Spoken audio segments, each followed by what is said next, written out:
everybody, SonGoshuaku here, live with the Man 0001 as we are going to rank every WrestleMania Trilogy. So we're kicking things right off in chronological order, ranking every WrestleMania Trilogy with their individual matches, and then we'll go back and rank all three trilogies as a whole. So we kick things right off with number 3, Stone Cold Steve Austin versus The Rock at WrestleMania 19. So when it came to this one right here, we had to actually go on social media because I personally thought their 19 match is my least. I love it. There's no bad match with Rock and Stone Cold, obviously, at WrestleMania, but out of the three, this is the one that I would rank number 3. And then when it comes over, the Man 0001 actually felt that this match was around their second one, so we'll get some good interesting opinions. But as far as this match goes, social media helped us out, and I agree with most of them.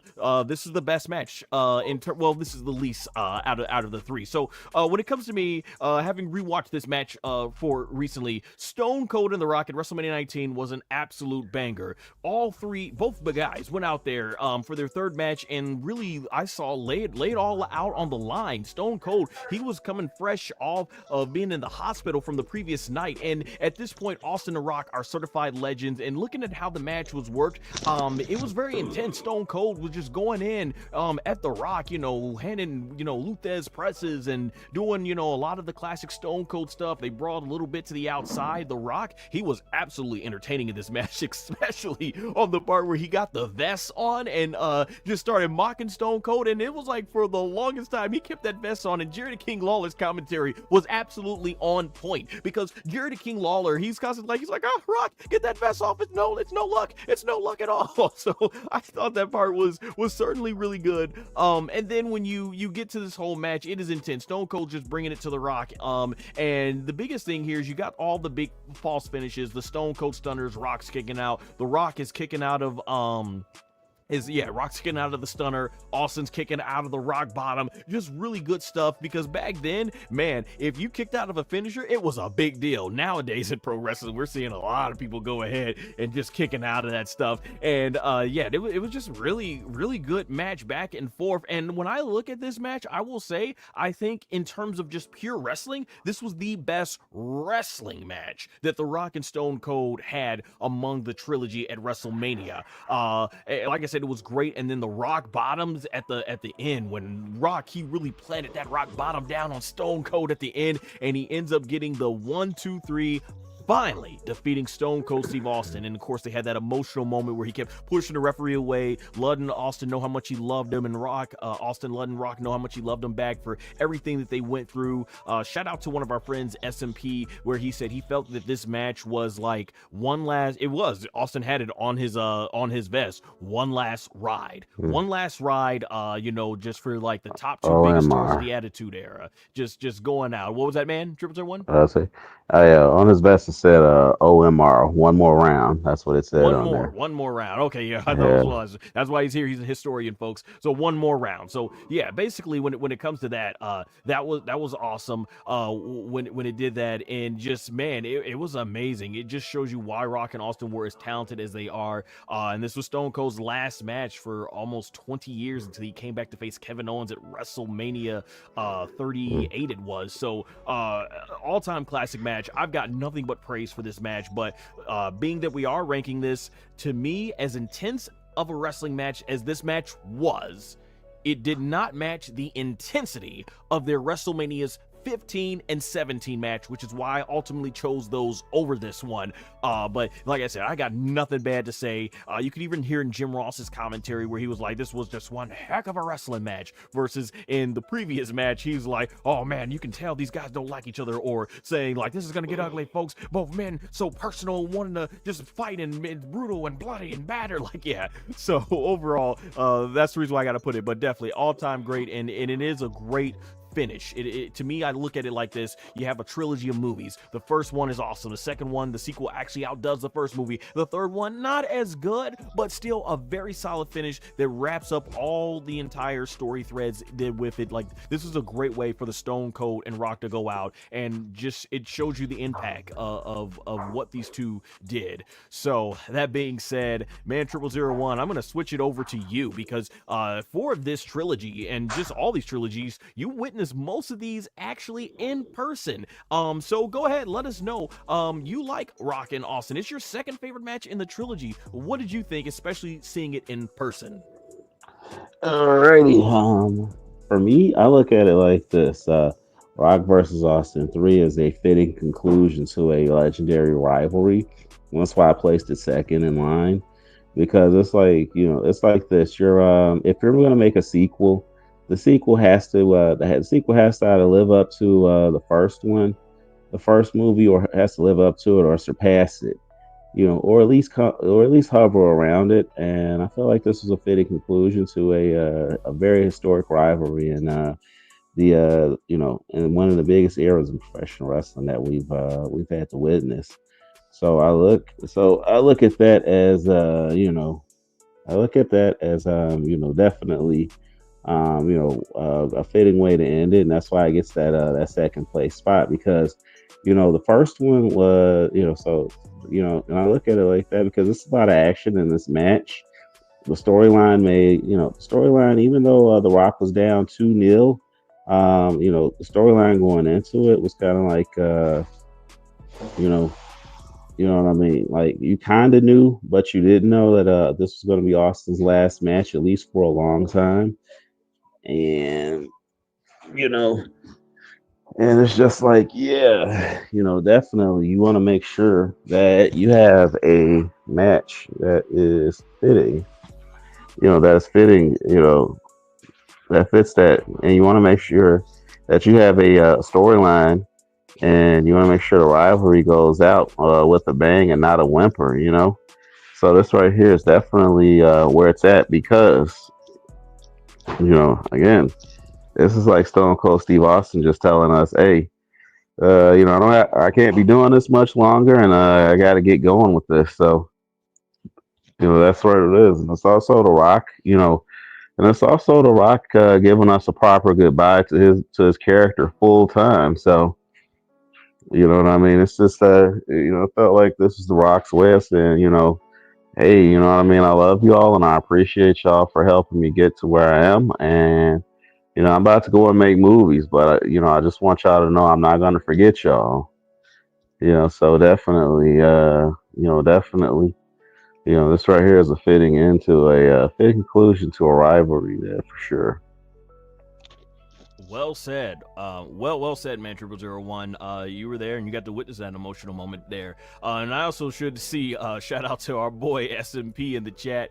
He called it the Limp Bizkit Trilogy. And you know what? That actually reminds me. We're gonna talk about Limp Bizkit coming up soon. But I think often that gets missed a lot with this rivalry. The build up. Go back and watch Crack Addict, the Limp Bizkit video package build up for this match. Fantastic stuff. When The Rock comes out, Stone Cold Steve Austin, do you remember the last 2 times you went one-on-one with a great one? Yeah. And Stone Cold was like, I beat your ass not once, but twice. And then, he's like, but twice. And The Rock says, well, what do you say, Stone Cold? You want to go again? And then, Crack Addict starts playing, and then Austin's like, 3, 2, 1. Exactly, yeah. Here we go again. Right now. Let's go. That was Let's not say it too much. We don't want to get copyright claim. Right. but yeah, man, that was just great stuff. Austin and Rock, and I love how The Rock became obsessed and everything. It was just good stuff. And during this build-up, the Hurricane got a victory over The Rock in one of the most memorable moments in Monday Night Raw history and stuff. And that was just really fire. So I thought the build-up was good. And don't forget, The Rock, he didn't get eliminated from the Battle Royal. He tripped and fell. Trip and fell, right? Yeah, Booker T got a spotlight. We won't talk about how that match ended, but yeah. yeah. But let's see. But yeah, all in all, though, all in all, I love that match. It's a fitting end. Like, we talk about the end of an era match from another part of a trilogy that we're going Yeah, to we'll see be a talking little about bit later later on. on now. Yeah. But this right here is truly the end of an era. It's like, it's like Blink 182 said in their song "Damn It." This is growing up. And it's the truth. This is growing up. You know what I mean? Even though we were teenagers, and like in the next 5 years, we wouldn't be 18 years old in like the next 4 or 5 years from that point. Hmm. Still, that right there was a moment growing up. It's like, we're leaving the attitude era behind. It's fine, the attitude era is getting it's getting its say, it's getting its last hurrah. And that right there is the end of an era.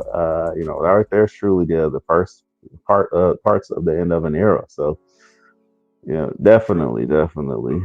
You know, True, the true end of an era match, which we'll actually have more to say, but we're gonna move on now to our number 2 ranking, which is from WrestleMania 15, The Rock and Stone Cold Steve Austin. Like I say, that was a true great way to end the rivalry.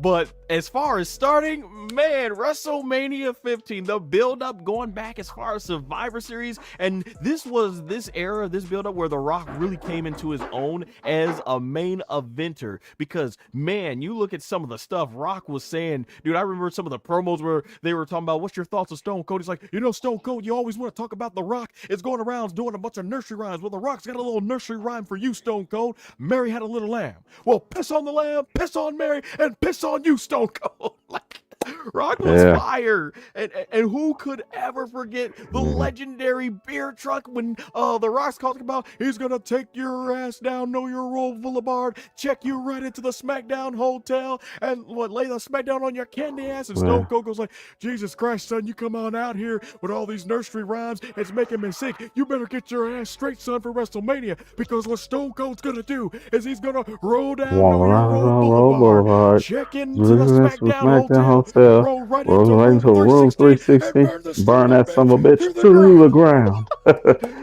Yeah, I One remember of the that. best, yes, one of the best times Stone Cold The Rock got owned. Like, this is why people loved it, because Stone Cold could go bar up for bar with The Rock on the microphone, and the close Vince McMahon swimming in the beer truck and stuff. It's just, Mhm. man, Rock and Austin's build up to it was just so good, and it was them saying, we are here. This was like, okay, Yes. we had Andre and Hogan in the 80s, and after all that time with WCW kicking the WWE's butt, we got our own 2 guys that we built from the ground up, basically, compared, at least because WCW didn't do much with Steve Austin, obviously, in terms of getting him to that main event scene. They prepared him but didn't get him to that main event. But man, this was just fantastic build up right there in Philadelphia. And most people will tell you, as far as WrestleMania 15, they think this is a one match show, that this is the match that stole the show. And It Stone Cold, was the show. it was the show. And Stone Cold, he didn't even like this match that much. I think he's warmed up to it over the years, but even Yeah, if it's you the if you had that well. VHS, Mhm. what's up? Well, you got to look at it like this. Well, Stone Cold Steve Austin was going through some personal stuff. Oh yeah, He did yeah. this, and also he left his vest at home, so that's why he's Yep, got I the was about to T-shirt mention that. on. Yep. And so you look at it like that, and you got to understand that from his point of view and his perspective, it's yeah, he's expected to go over, but at the same time, it's a bit of a tumultuous period in his life. So it's like, Right. so it's just like, yeah, you want to look. So like, we got to look at it like from those from the actual historical lens, rather than the rose tinted lens that we use. Well, But here I'll say this, and man, Triple Zero yeah, One said it there. Yeah, Austin was going through a lot at the time, which is why he forgot his vest, and he likes the Backlash '99 match, which I do too as well. I think it's one of their best matches. But here we're focused on the WrestleMania trilogies. mm, With what was going on in Austin's life, very much like the WrestleMania 14 match, obviously the one right there. Not one of his favorite matches either. But you know what? I hmm just, as a fan, I've always been able to look at both the 14 and the 15 matches that Austin had and think, despite what was going on, man, I thought he put on a heck of a show. Him and The Rock, man. I want to give a shout out to Wrestling Biles on here. And one of the things he said when he oh yeah, reviewed the definitely. WrestleMania 15 match. He says, just look at The Rock's entrance. He thought it was one of the greatest Rock entrances of all time, and it's just simple lighting, just music, just The Rock throwing the title on his shoulder and just walking It's out just slowly. It's just, man, he felt like a main eventer, and The Rock felt like he was on a mission. He knew the like WWE was putting him in the main event.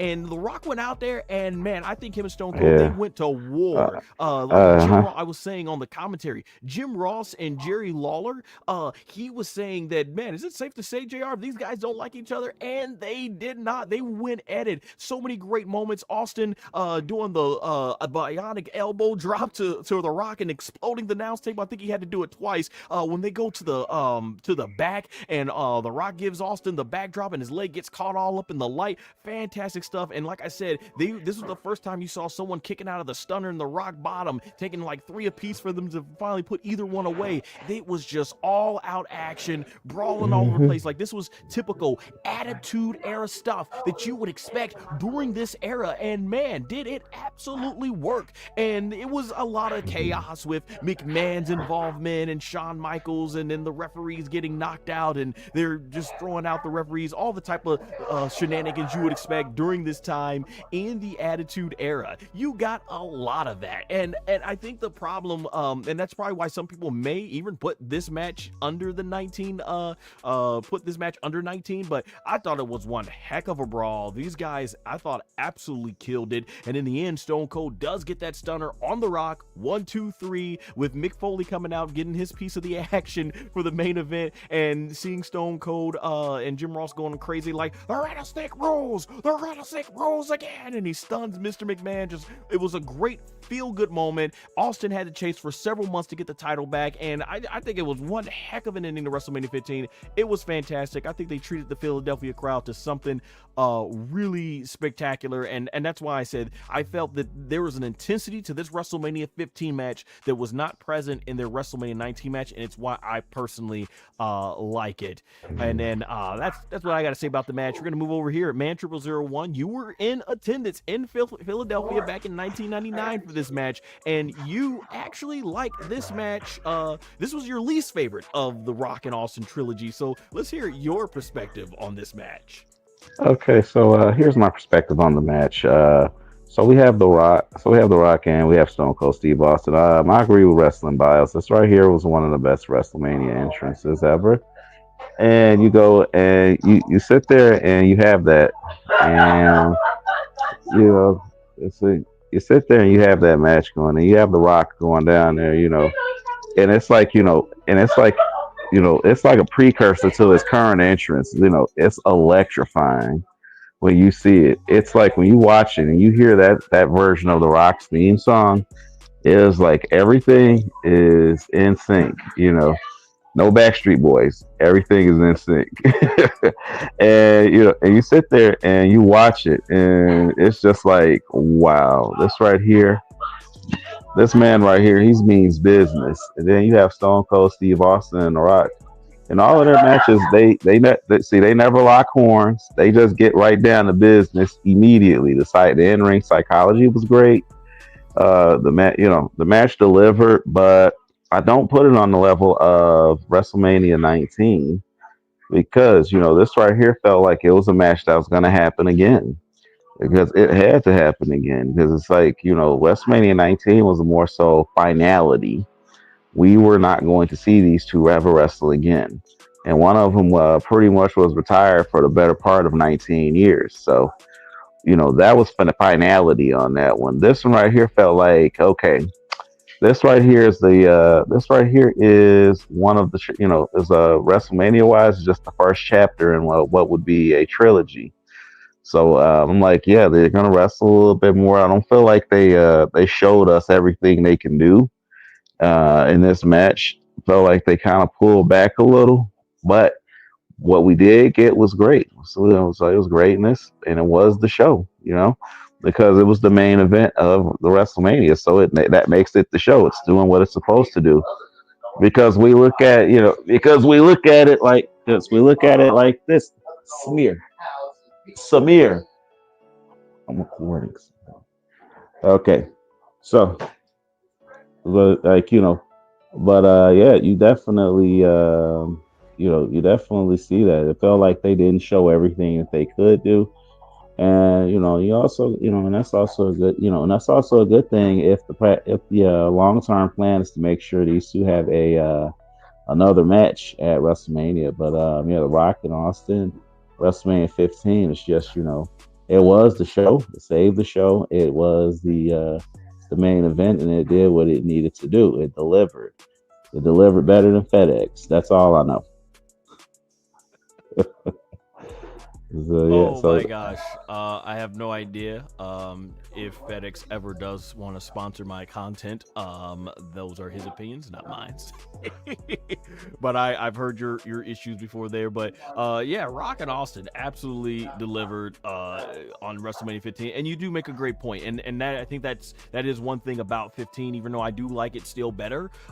15 definitely felt like we're taking it up to here, but we got more to come. And oh boy, do we, as we move on to our number one entrance.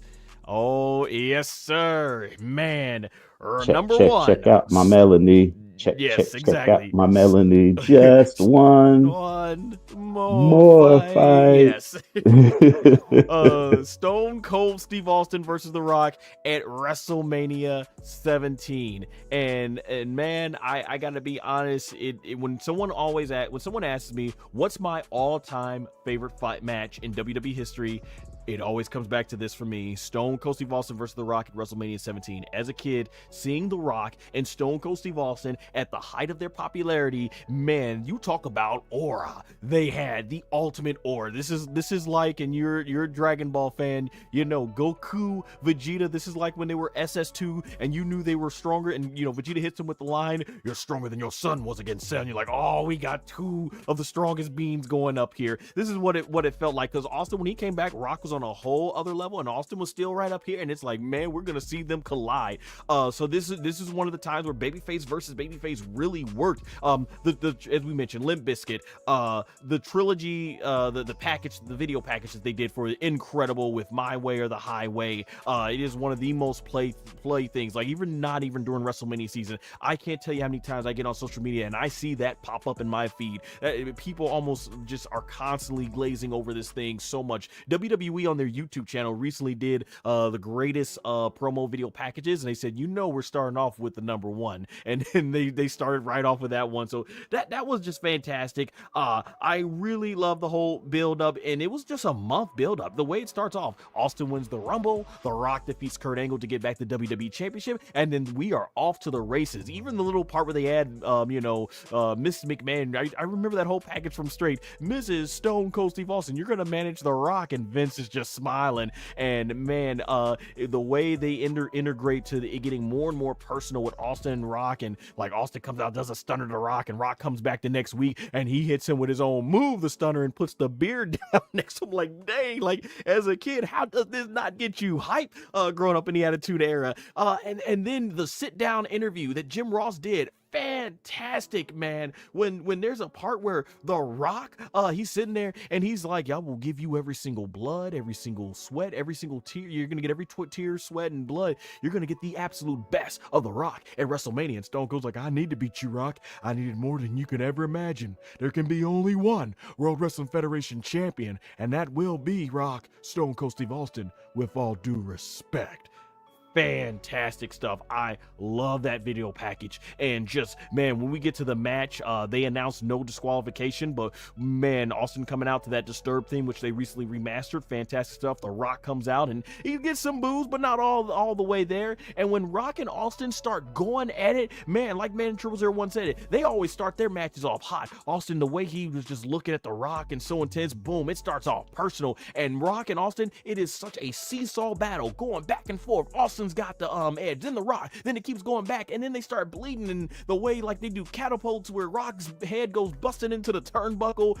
They're doing the whole thing with the bell, and I've heard Austin on his podcast before, talk about everything that went into this match, how he distracted the referees just so the camera can take attention to them and then get some more color. And man, it's just like two warriors battling out, both bloody. We see Stone Cold, and I could tell after getting the back surgery, Austin was doing moves we hadn't seen in years. The $1 Million Dream, suplexes from the top rope, spine busters. Like, for people that think Stone Cold is just a brawler, not a wrestler, go back to his stuff before he got injured with his neck from Owen Hart and watch this match. Austin was able to do stuff that we hadn't seen in years, and him and The Rock, they're doing the sharpshooters, the callback to WrestleMania 13. So many great moments, and the near falls are insane. Kicking out of the rock bottoms, kicking out of the stunners, kicking out of the people's elbow, more stunners, more rock bottoms. It's insane, and it's during a time frame where this was not commonplace, and that's what I love so much about this match. And then Vince McMahon walks out, and this is the part where I will say, watching it back, I'm like, oh boy, we get to the big elephant in the room.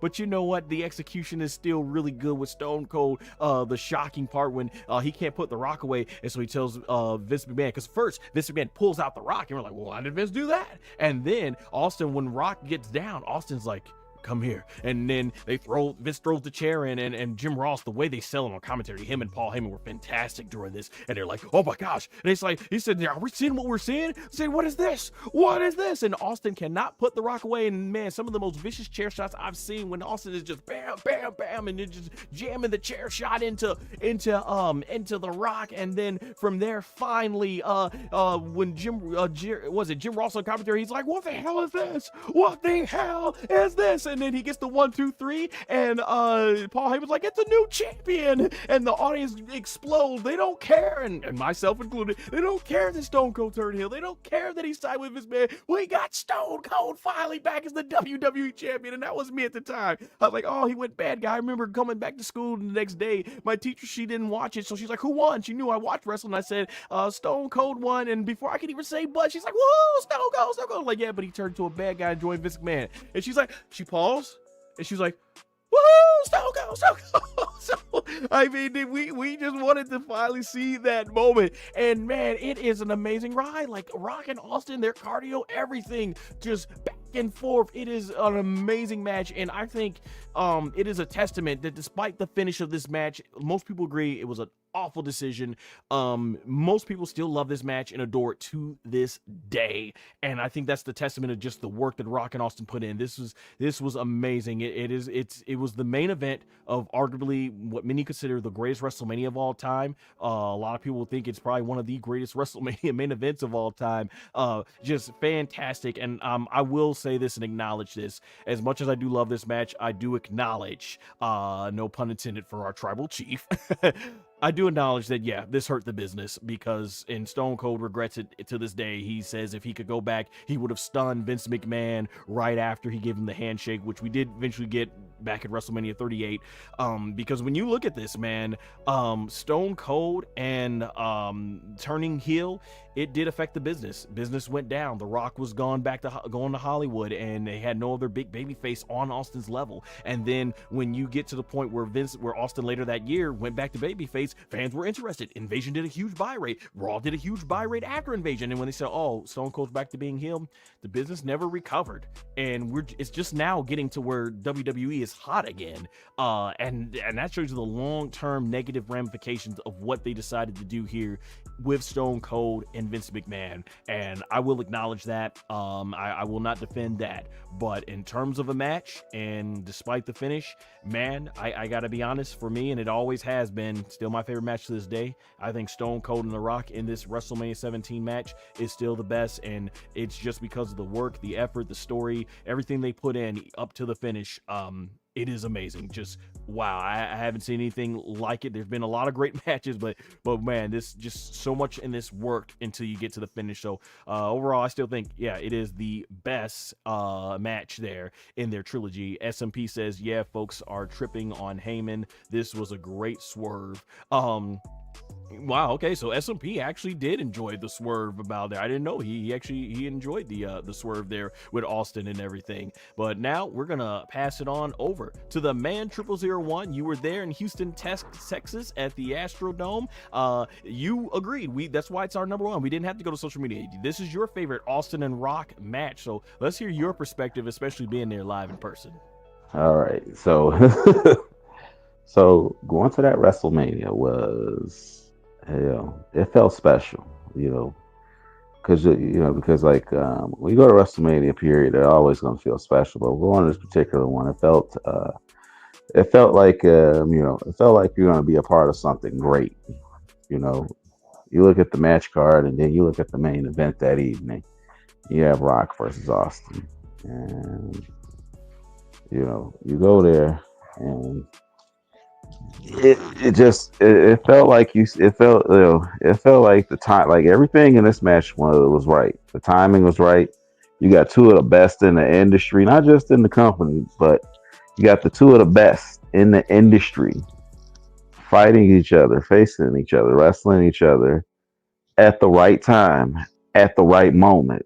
The only thing that was ill timed was the heel turn at the end, but that's what you have. You have a match that is one of the absolute very best, in WrestleMania history, because it's like, so like you have them and you have them facing each other. This is like the timing on this is like a generation prior when you have Bret the Hitman Hart versus Shawn Michaels at WrestleMania 12 for that Iron Man match, or when you have or a generation before that and you have Hulk Hogan versus Andre the Giant. It's this right here is two of the biggest names you can get, facing each other at the right time, at the right place, at the right moment for the biggest prize in the business at that time, and it still is the biggest prize in the business. And you have that. And when you have that, this right here is, it's going to show, and plus you have both guys caring about this, and this is also The Rock transitioning and transcending past the WWE, transcending into Hollywood.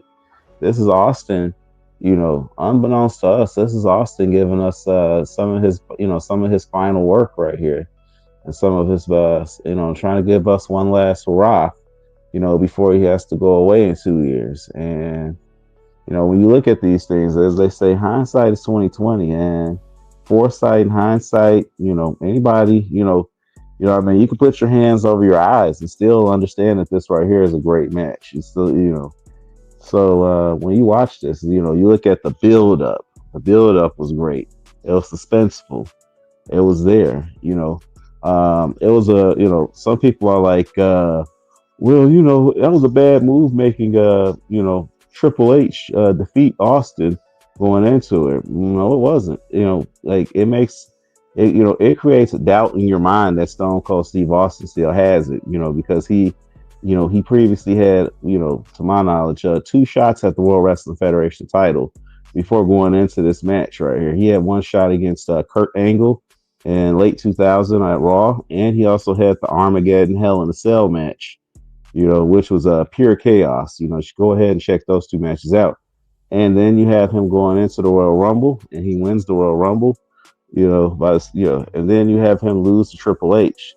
That right there makes Triple H look good going into his rivalry with the Undertaker, and it also puts doubt in your mind, and it makes it feel like, that doubt creeps into his mind, and that creates the desperation, which causes him to sell out to Vince McMahon and give his soul to Vince McMahon, So it's in order for him to be able to become WWF champion once again. So it's so it was a very suspenseful. This match right here was cinema. Like the only bad thing about it was the ending, and the ending could have worked. The ending could have worked, but it was just not the right time for a Austin heel turn. Because Stone Cold Steve Austin, he could have turned heel on another pay-per-view that year, and yeah, they what I mean, you could have had this go so many different ways, but instead, like having that heel turn happen at WrestleMania right after WCW went under, it was just like it felt, to some of the fans out there, it felt like a big fu to all of the wrestling fans out there. It's like, we got, because it felt, because like in our minds, we're just thinking, well, we can't go watch ECW or WCW anymore, and we're kind of stuck with this. So for some people, it just turned people off from wrestling, period, because you cannot take the fans for granted, you know. You can't take them for granted. You can't take these people for granted. These are people that put those things out there. That's the one downside, but there's plenty of upside about this. This is the zenith of the Attitude Era. This right here is where now we're going from the Attitude Era to we're transitioning into other things. But yeah, but this match right here was two of the best facing each other at the right moment and the right time. What I mean? It's like when you watch sports.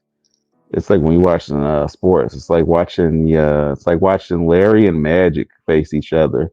The pit. The Lakers and the Celtics. That's what it's like. When you watch this match, you just know that this right here is going to be great. You just know that this right here is going to be this right here is going to be spectacular. And you go in there and you watch it, and it's just like, yeah. And plus when it comes down to the nuts and bolts of the match, the in-ring psychology was great. You have Steve Austin, who was stuck in the sharpshooter, reminiscent of his time against Bret the Hitman Hart, bloodied, got out, and he almost got pinned after he got locked in the $1 Million Dream. Then you have Stone Cold Steve Austin apply a sharpshooter of his own, and he's got the Rock there, and the referee does a 5 count, and Stone Cold keeps it on there since there's no disqualification, which, by the way, was a stipulation that was added last minute. So a lot of people, when they look at this show, they might not know it, but that was a stipulation that was added last minute. This wasn't the stipulation going into the show. This right here was just like, what we were expecting was a standard one-on-one wrestling match like they had at WrestleMania 15. No, WrestleMania 15 was also no disqualification as well, but we were expecting kind of a standard match, but instead we got greatness here. They went ahead, both of them were bloody, battered. It felt like they left nothing out there. And, it felt like they left nothing out there. It felt like they gave us their all. So, this match right here definitely gets the top spot for sure. It's one of the best WrestleMania matches, one of the greatest WrestleManias of all time. So this right here is an all-timer. Well said, Mantro01. Yeah, I forgot to mention that as well. Yeah, that triple threat, that no disqualification made last minute on there. But yeah, that's why, yeah, I think hopefully we gave it a lot of good perspective on why this match is so beloved. And so we'll move on to our next trilogy, The Undertaker and Triple H. So coming in at number 3 is from WrestleMania 27, The Undertaker versus Triple H. Alrighty, so I believe that I actually disagree with this one. So I actually rank their 17 match over this. No, not the 17. My least favorite actually was the 28 match, End of an Era. All right, so but we took it to social media because the Man 001, he felt number 3 was gonna be was 27. Pretty much is where he ranked, and Man 001 looks like social media agreed with you when I did this. So talking about Undertaker and Triple H's match here, what comes to me, the first word that comes to me about this match is maturity. That's what this felt like compared to their first match. I'll talk more about that, but this one felt like maturity. It definitely, and you could tell because they were more matured seasoned veterans at this time, and they were in different places at this point. So this is the story. Triple H is trying to avenge his loss of his best friend retiring at the hands of the Undertaker. What I will say about the build-up, and this is things that I did not like during the Vince McMahon, particularly that last decade that he was booking, that something I'm very appreciative that Triple H now does, is I hate it, and I still hate it, that they did not at all recognize or acknowledge that these two men had fought 10 years prior. Just imagine how much better the buildup could have been if they would have acknowledged that, okay, Triple H is now back 10 years later to try and take it out. Like, I understand the focus was him and Taker and him trying to avenge Shawn, but they just ignored all of the Vince McMahon, I guess they say it was said that he wasn't a fan of the whole biker gimmick for the Undertaker, but I like history. I think we all love history. I remember doing a class project back in my time in art college. We were doing something for advertisement or something like that, and I was like, "Hey, look at this! This is everybody that Taker beat." But I put an X sign over the 17. I'm like, "That's what they're trying to do." Yeah, it was some sort of like art that we were trying to like what would try to convey a message, and that was my way of conveying the message that WWE is ignoring their history. But in terms of the match, Triple H comes on out, and you only saw this on the pay-per-view live. Undertaker comes out to Johnny Cash. Ain't no grave can hold my body down. Like, oh my gosh, it fit so much for this build-up. Love seeing Taker come out to that. Unfortunately, you can only find it if you have a feed of it on pay-per-view, which Man 0001, he was with us. You were with me and our friends when we watched it. But yeah, the thing about this is when the match gets going, I thought this was a very suspenseful match and more suspenseful than the 17 match, which is why I like it better. Man, there were so many great moments. Triple H and Taker go out there. They didn't go out there and wrestle the clinic that Shawn and Taker put on the 2 years prior, but as a brawl, man, these guys went at it from doing the and I think we could see, because physically this is post Triple H with having 2 quads repaired. Taker, you know, both these guys had a lot of mileage on their body, so physically they weren't going to be doing what they did in their 17 match, but man, they still hit each other hard, going through the tables, the spine buster off of the steel steps through the announce table.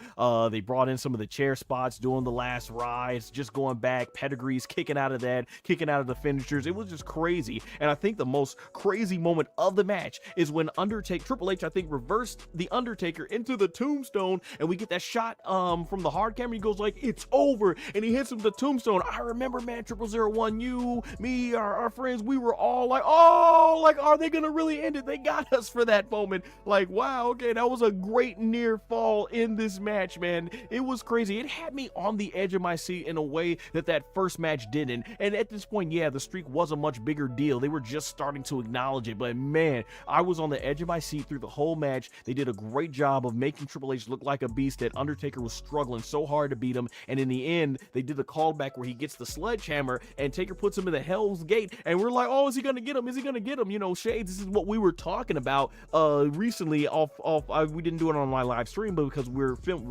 doing this stream after WrestleMania recently, Jey Uso defeated Gunther, locked in the submission, and then immediately Gunther tapped out, and it's like, oh, okay, you screwed all the drama. This right here is a great example of how you do a submission, and if you're trying to build the most out of your drama. Taker gets Triple H locked in the Hell's Gate, and Triple H is getting the sledgehammer constantly. He's fading, but then he's staying in there, and he's fading, and he's staying in there, and it's like, he's gonna get him. Is he gonna get Taker? Is he gonna get him? And then he fades off, and the referee drops the arm down for the 3, and it's over. Undertaker has defeated Triple H. No, he actually taps out at the end. He's going out, so he does a light tap out, and he wins by submission. What a great way to build drama, and I think that's the type of submission finish we would have loved to have seen in Jey Uso versus Gunther. But staying focused on here with the trilogy, this was phenomenal. I still think it is an amazing, suspenseful roller coaster ride. Oh, that's right. Yeah, I think actually, yeah, this was my favorite. This is actually my favorite. Looking back on the notes here, this was my favorite of the Undertaker Triple H match. I thought that there was just a level of suspensefulness. This match, I think it had the best balance of what we got in their first and third matches at WrestleMania. But yeah, this is my favorite one. I thought these guys put on a suspenseful, excellent story. Absolutely. And then with that said, Man 0001, let's go ahead and hear your perspective on this, because I think from your ranking listing, you put this as your, this was your actual ranking. You felt that this was your third favorite, least favorite of the Undertaker Triple H matches, but you rank it number 3rd. So let's hear what you thought about this one. Yeah, so as I go through this match, I watch it and everything else. Going back to see it, it's it's wild, You know what I mean? I look at it and WrestleMania 27, not the best show, but it did have some hidden gems on there, and this was one of those gems. And when you see this match right here, you see that, like you said earlier, they have a lot of mileage on them. And you have, in the story going into this, is Triple H is trying to avenge Shawn Michaels. But the problem is, this is a match that's been done at WrestleMania before.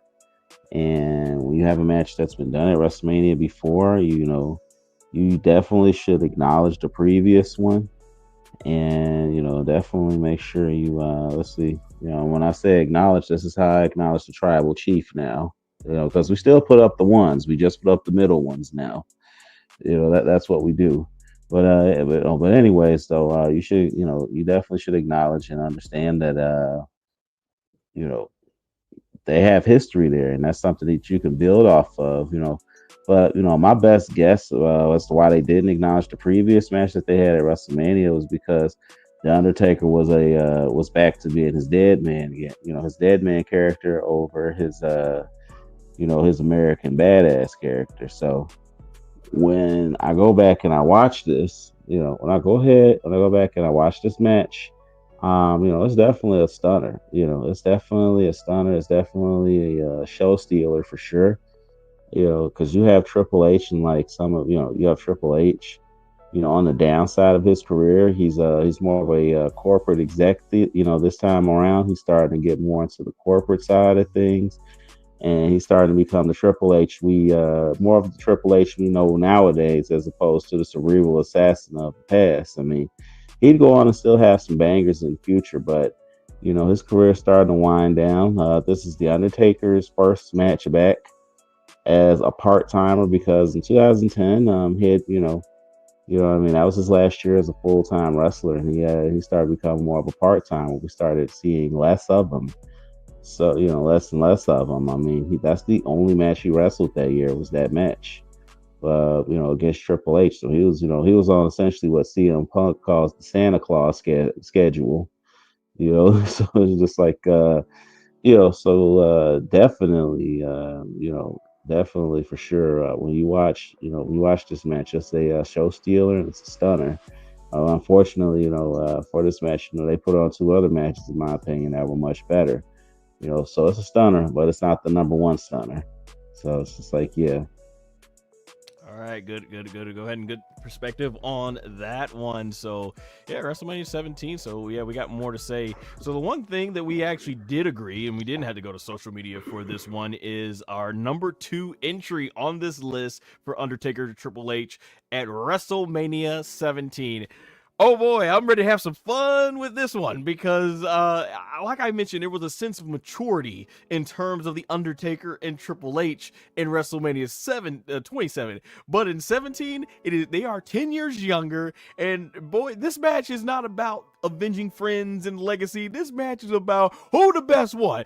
When the fight starts off with Triple H going like, "Rock, Austin, I have beaten all your heroes, and now I am the best." And then the Undertaker comes on out. He says, "You ain't never beaten me. I ain't no Brahma Bull. I'm no people's champion. I'm no rattlesnake. I'm the dead man, and I will make you famous. You see, while you were up here going ahead scratching and clawing," and he looks over to Stephanie, "and sleeping your way to the top back when that insult was fresh."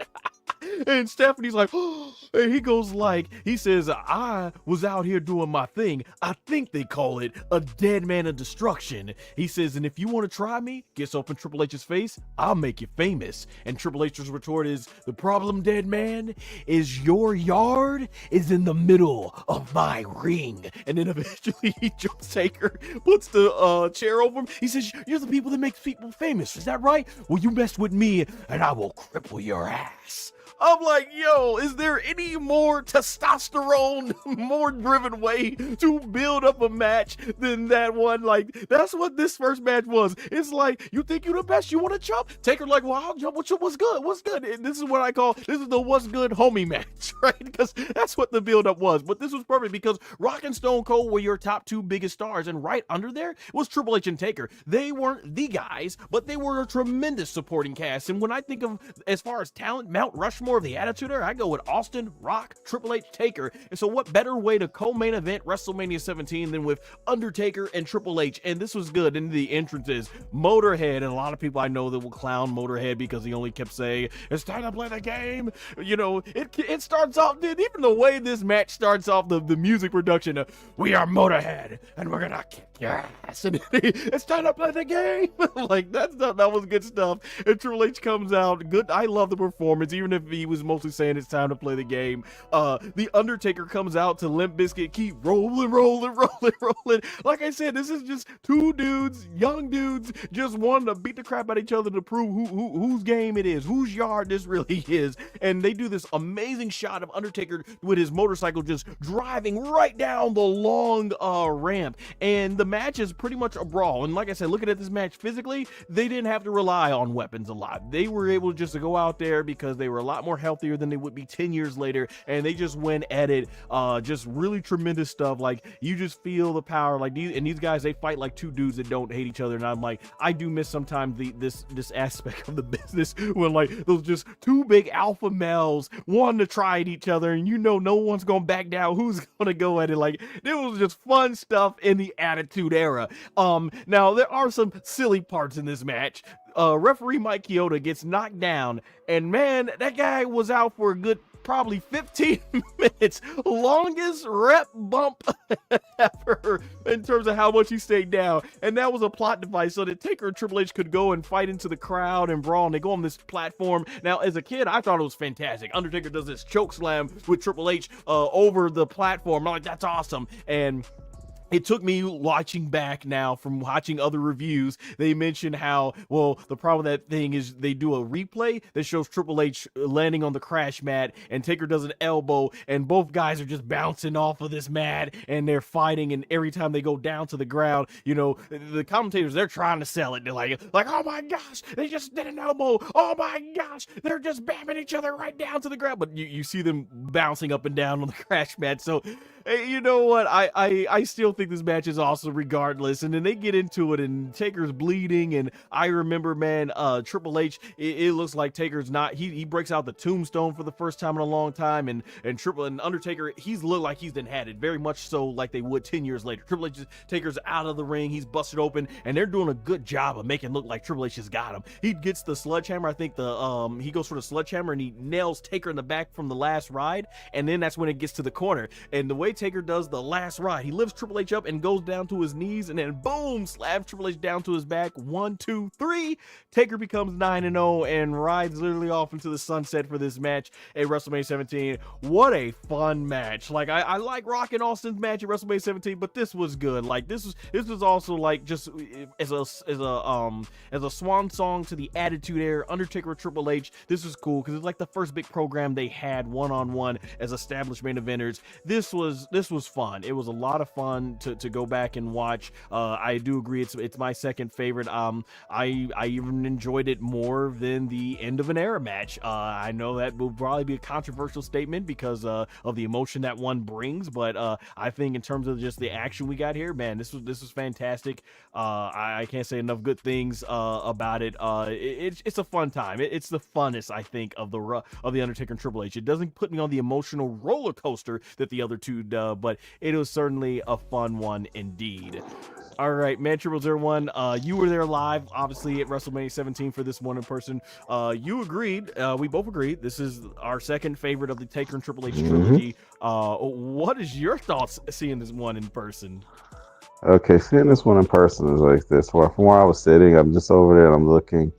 It's like when you're sitting there, you got to like follow where they're at, or you got to look at the Tron. And, so for me, part of this was spent looking at the Tron, looking at the big old screen up top. And, and you go there and you see those things. And I'm just there and I see, Rock and, and Austin, on the main event. But we see Triple H and The Undertaker, and we're like, okay, what are they going to do? Like earlier, you kind of flubbed on it, and you said you think a dead man knows a decade of destruction. You see, that right there is a decade of destruction. And, and he says, I heard you're a man that makes people famous. Well, I'm going to be made, I'm famous too. I'm going to be made famous for crippling your ass, as he has him there. And the build up where, they try to have the Undertaker have a restraining order against Stephanie McMahon, and then you have Kane in the build up as well with Stephanie McMahon, or a mannequin of Stephanie McMahon over his head while he's up there, and he's like, yeah, send her down and everything. So it's just like, this match right here is a match that It's a it's what some people call the people's main event. It was called main event, but this right here is what's called people's main event. Like it's not quite on the level of importance that Rock and Austin was, but it was fun. So they knock Mike Chioda out. You know what I mean. Like Mike Chioda tends to go out like, like all attitude era refs. They tend to have glass jaws and glass chins. They go out rather quickly. They go down rather easily. A swift, strong breeze could carry them away. The sunlight, even though it's a dome stadium, the sunlight can get in their eye. Hear no evil, speak no evil, see no evil. They just start. They're just so flimsy, back in the day. So this is what like I say, when I go ahead and I watch this match, they use that as a plot device in order for them to be able to brawl all over the arena. One of the funniest things in this match is I think they rebuilt the Spanish announce table on one of the regular tables, and they try to use that as a table for the table spot, which I thought was hilarious. Which I thought was hilarious, you know what I mean? And then you have them go over to the scaffold. That's the little platform they're on. It's called scaffold. That's how they get things high up. It's part of the production truck. They go over there, and like the Undertaker gives Triple H a choke slam off of that. You know what I mean? They could have done a little bit of a better job concealing that. I don't know, put some plywood by there on top of there or something like that. Make it look a little bit more believable. But yeah, you got the scaffold in there, and then you have like people don't know that the Undertaker was actually busted up going into this match. That's why he was busted open. Because if you look closely, he actually had stitches on his forehead going in there, and then Triple H opened them back up, I think by mistake. But then again, it kind of adds to the drama of the match. And then then he's in the corner giving him the 10 punches. But also, he wins the match with the get the F down last ride. So definitely for sure, I love that match. And also, I love watching Motorhead in person. You know what I mean? It's one of my favorite bands. Some people are like, "They botched over their lines." No, they did what they were supposed to do. It's all about the game. Let's see, we are Motorhead, and we're gonna kick your ass. So now, let's see. So we have that entrance, and that entrance was sick. And what a lot of people don't know is this match almost didn't come to be. It was actually supposed to be Triple H versus Mike Tyson, and you know what I mean. And it was changed to Triple H versus the Undertaker pretty much in the 11th hour. Similar to a certain other match that will go on, earlier that night. But we're not going to get into this. We'll story for another day. But yeah, you go ahead and you watch Motorhead in person, and you watch them give this awesome intro. Like yeah, you know what I mean. So watching them perform here, and then watching them perform at WrestleMania 21 was amazing. So you know what I mean. If you ever get a chance to do it, definitely do it. I mean, most recently, CM Punk coming out to Cult of Personality twice with the let's see, joins the two-time club for two-time man, two-timers when it comes down to live intros.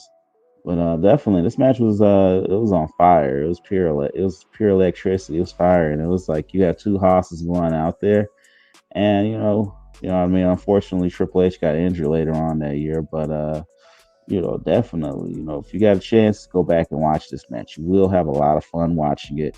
Go back and watch all of the Raws, the SmackDowns, and all of the shows.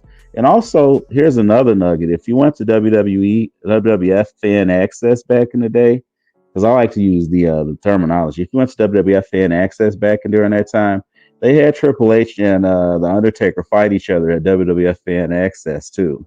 Wow, I didn't see that one. That was Oh, cool. oh yeah, they did. Let's see. One of them was doing their set for one of them was doing their set for autographs and photos, and the other just came right over there and they started fighting. So it's like they did everything they could do to make this match mean so much more, and they delivered. Fantastic. Thanks for giving us that perspective. Yeah, I didn't even know that. Yeah, fun match indeed. And now we get to the number one entry on this list, which was an emotional roller coaster, arguably the most emotional match out of all their matches at WrestleMania Trilogy. So in terms of the build-up, you talk about video packages. I went back and watched the video packages that they did with this with Metallica. What was the song they used for this one? It was with the Metallica name, Hell's Bell. I think that was for like one of the intro, but it was what was it? Fortune, fame. What was that? In the memory remains. Yeah, the memory remains. They used for that. Yeah. Man, that was fantastic.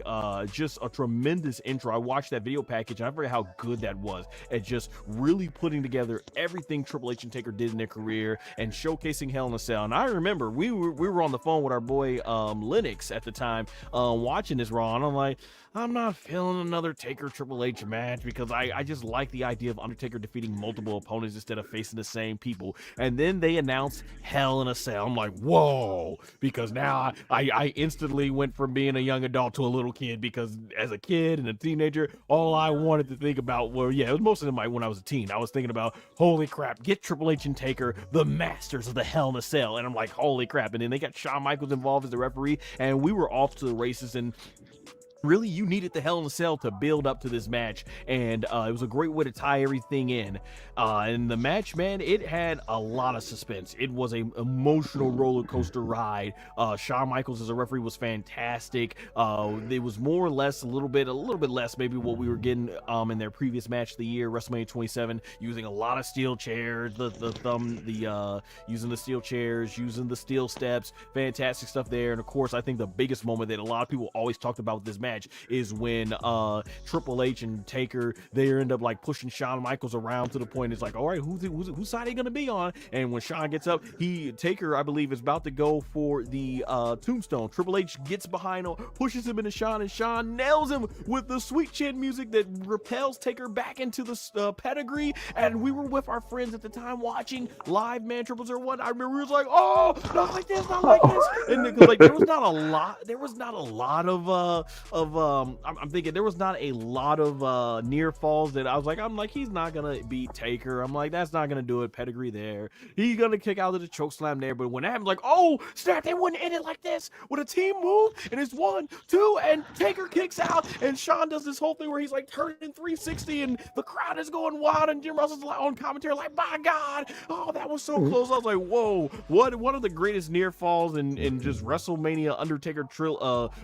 streak history. Like that was a good near fall that did get me in the moment. And it was more or less from the same, just going back and forth. Triple H was bleeding a little bit from the head and everything like that. And I think at the end, it gets to the point where Shawn Michaels is begging Triple H off. He said, just finish him. You know he's not gonna quit. And Triple H is like, no, then you finish it. And Taker's like, don't stop Shawn, over and over. And eventually Taker gets a second win. He comes back with Triple H, and I think he nails him with the sledgehammer, and he eventually gets that final tombstone. 1, 2, 3, the match is over, and we get the emotional sense at the end where Shawn, you know, he did it even though it was his best friend. He picks Taker up, and then they pick Triple H up, and we see them three walking together as warriors who have respect for the battles they've been through, and they look into the audience, and then they do that huge embrace, they hug, and it was just a tremendous moment, a tremendous way to end that story. I'm glad that the story ended here, because it would have been a shame if 6 years later Taker or Triple H decided to come back and run the match back in Australia. And just imagine how much even more of a shame it would have been if after that Shawn Michaels came out of retirement and they threw Kane in there with a tag team match. Like, I'm glad that didn't happen, and that this is the de facto way that this story ends. If you see what I did there. This right here is the ending. This is the true ending of the Undertaker, Triple H, and Shawn Michaels trilogy. I did not watch that last tag team match, so and I still, until this day, I have not seen it, and apparently from everybody, what match? I'm not missing anything. Exactly. What match? We don't talk about that here. Right? We don't know what that is. You know, right? That must have been universe mode or something. Could have been, yeah. But yeah, this was awesome. In terms of the emotional storytelling they told, and very much, I think for me, like Rock and Triple H, this was not. I don't think this is the best of their matches. But it was a great way to go out. The storytelling was on point. It is definitely the best emotionally driven story match. But ultimately, like I said, on my personal list, I rank this as my least favorite. And here's my thing about this match. It is advertised as a Hell in a Cell match, and I have often agreed with, shout out to my boy Aaron Riff of NoDQ.com. The Hell in a Cell was just there for decoration.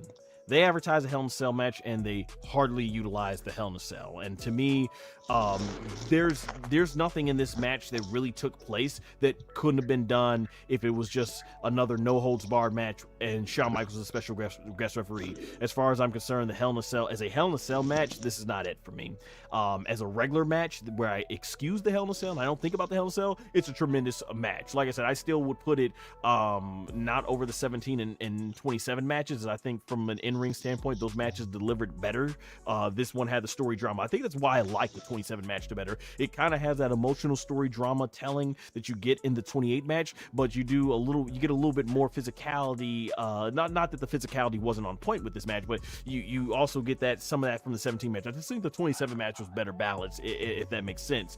But the 28 match still was phenomenal. And yeah, I don't want to discard what these guys did physically, because them chair shots Taker took to the back where he got bruised was absolutely brutal from Triple H. So by all means, the physicality was still on point with this one. But yeah, man, this is like you give us a ladder match and the ladder just stays put for the whole ring, and these guys go out and two guys or two gals go out there and wrestle a really competitive technical wrestling match, and then once the opponent is down, they grab the ladder and they go and climb it. Not really a good ladder match, but it was a great match in terms of the drama they had with the technical, versus like, look at recently we were there, Royal Rumble in Indianapolis.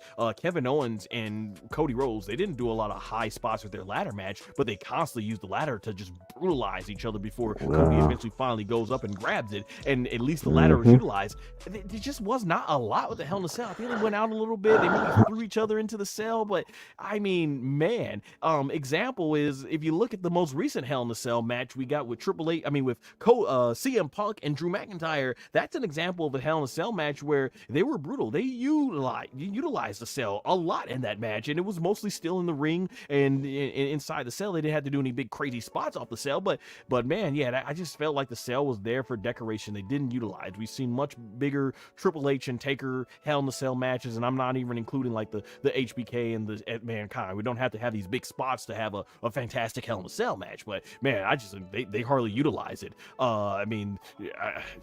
We got more utilization, I think, out of the cell in the Shane McMahon match he would have a few years after this. So, man, and a lot of people said this was a great way to probably end Taker's streak if they would have gone that route.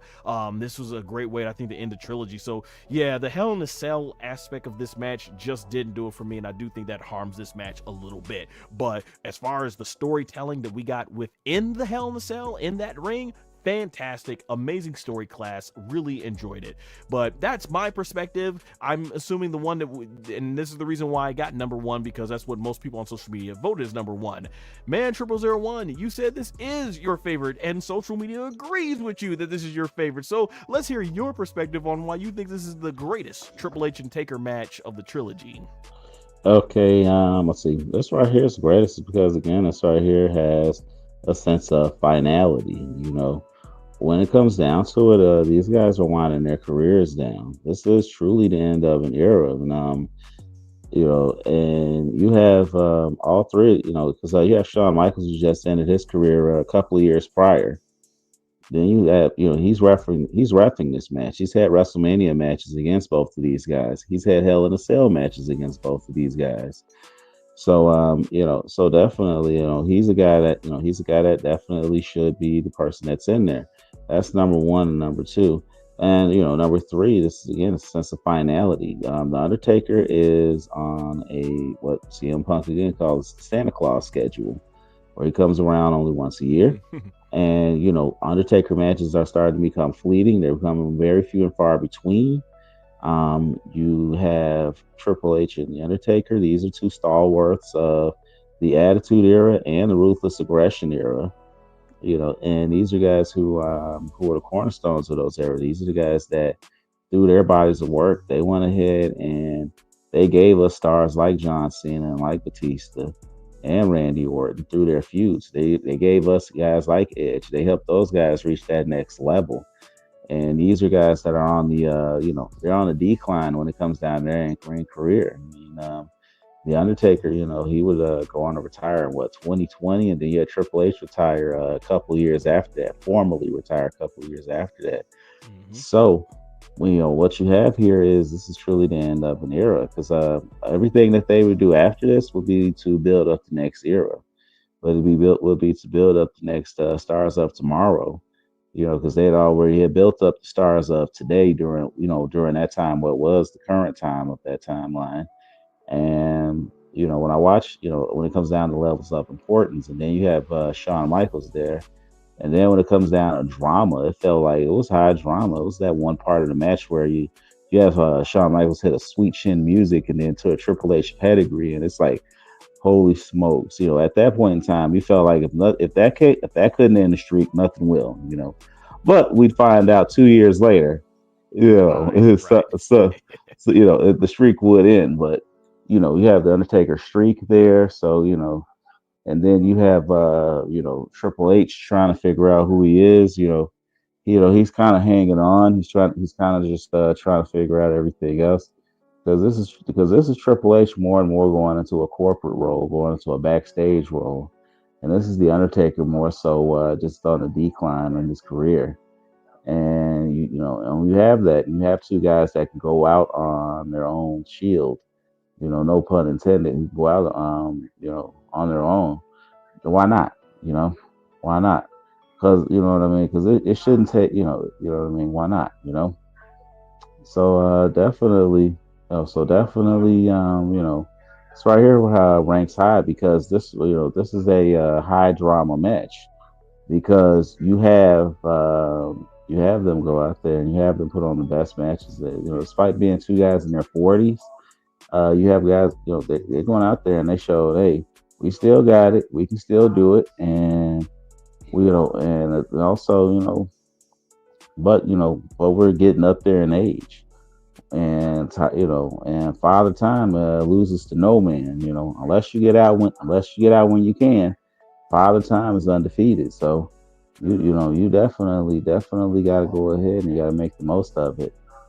So this right here, much like the Rock versus Austin match at WrestleMania 19, this is this right here is the end of an era, and it's the end of an era for these two guys, as full time competitors. Because if you look into the next upcoming years, Triple H is as an in ring competitor would be his role would be greatly diminished as he would drift more and more into the backstage stuff. Like so definitely. So this is the end of his era, and this is also the end of the Undertaker's era as well. The Undertaker would spend his time, you know, like you know, helping the next build up the next generation and the current generation. I mean, he would go on the next year and have a banger with CM Punk, and then and then he would go on and now right there would be like his last great WrestleMania match. So like this right here is like the penultimate last great Undertaker WrestleMania match. So definitely go check this out if you're a fan of the Attitude Era or Ruthless Aggression Era or even the New Generation Era. Go check this out. These guys are definitely guys that put their bodies on the line for our entertainment. And these are guys that inspired us during tough times in our life, and you should go check this out. Because it's not, because it's right here. And the reason why I make this number one is this. The WrestleMania 27 match was high drama. Was high drama, but was of high importance. The WrestleMania 17 match was high drama and a lot of fun. This match was a high drama and high importance. It's both of those things put together. So, like, definitely, when you have something that's of high importance and high consequence, that's what puts this match as number one. And plus, you know what I mean. Plus, like, the Hell in a Cell stipulation was there. Not just even if it was just a backdrop, it's still it represent during a time where you had the pay-per-view Hell in a Cell, where you had a Hell in a Cell that needed a match. This right here was a match that needed a Hell in a Cell, so we could have finality. You Yeah, know, at least this did matter for the match, because at the time, yeah. yeah, a lot So of those cell matches were just yeah, there to be because there because it's a pay-per-view. Good point on that one. this right here needed to have an air of finality to it. It needed to matter, and that's what and that's why the Hell in a Cell stipulation being there. It adds a step, adds a level of finality, and it adds a level of importance. So definitely go check this out if you can. Good, good. Well said. I'm glad to hear. Like I said, even though I wish the cell match would have played a bigger role in the match, I did like your take of it being a nice backdrop, basically for what it meant for all three of these guys in their career and stuff like that. And yeah, like I said, it's just a shame that unfortunately this isn't where they ended it for the overall feud. Because I love me a good ending, and if the ending was good, I don't think there's no reason to go back to it. But in terms of trilogy, this was a really good ending.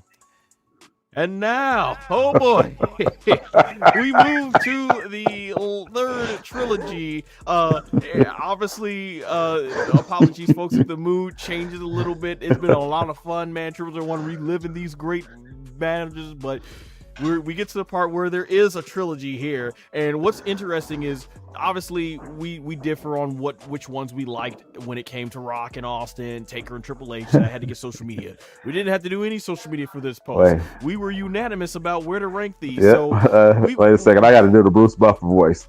These matches are ranked. Let's see, are ranked by unanimous decision.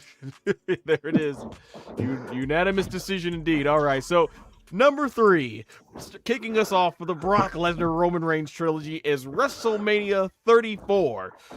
Alrighty, so when it comes to the Brock Lesnar and Triple H, Brock Lesnar Roman Reigns. the Brock Lesnar Roman Reigns. I mean, the Triple H Brock Lesnar feud I enjoyed better, but here, as far as Roman Reigns and Brock Lesnar, the best way to describe WrestleMania 34, if I had to say it, is what a waste of time.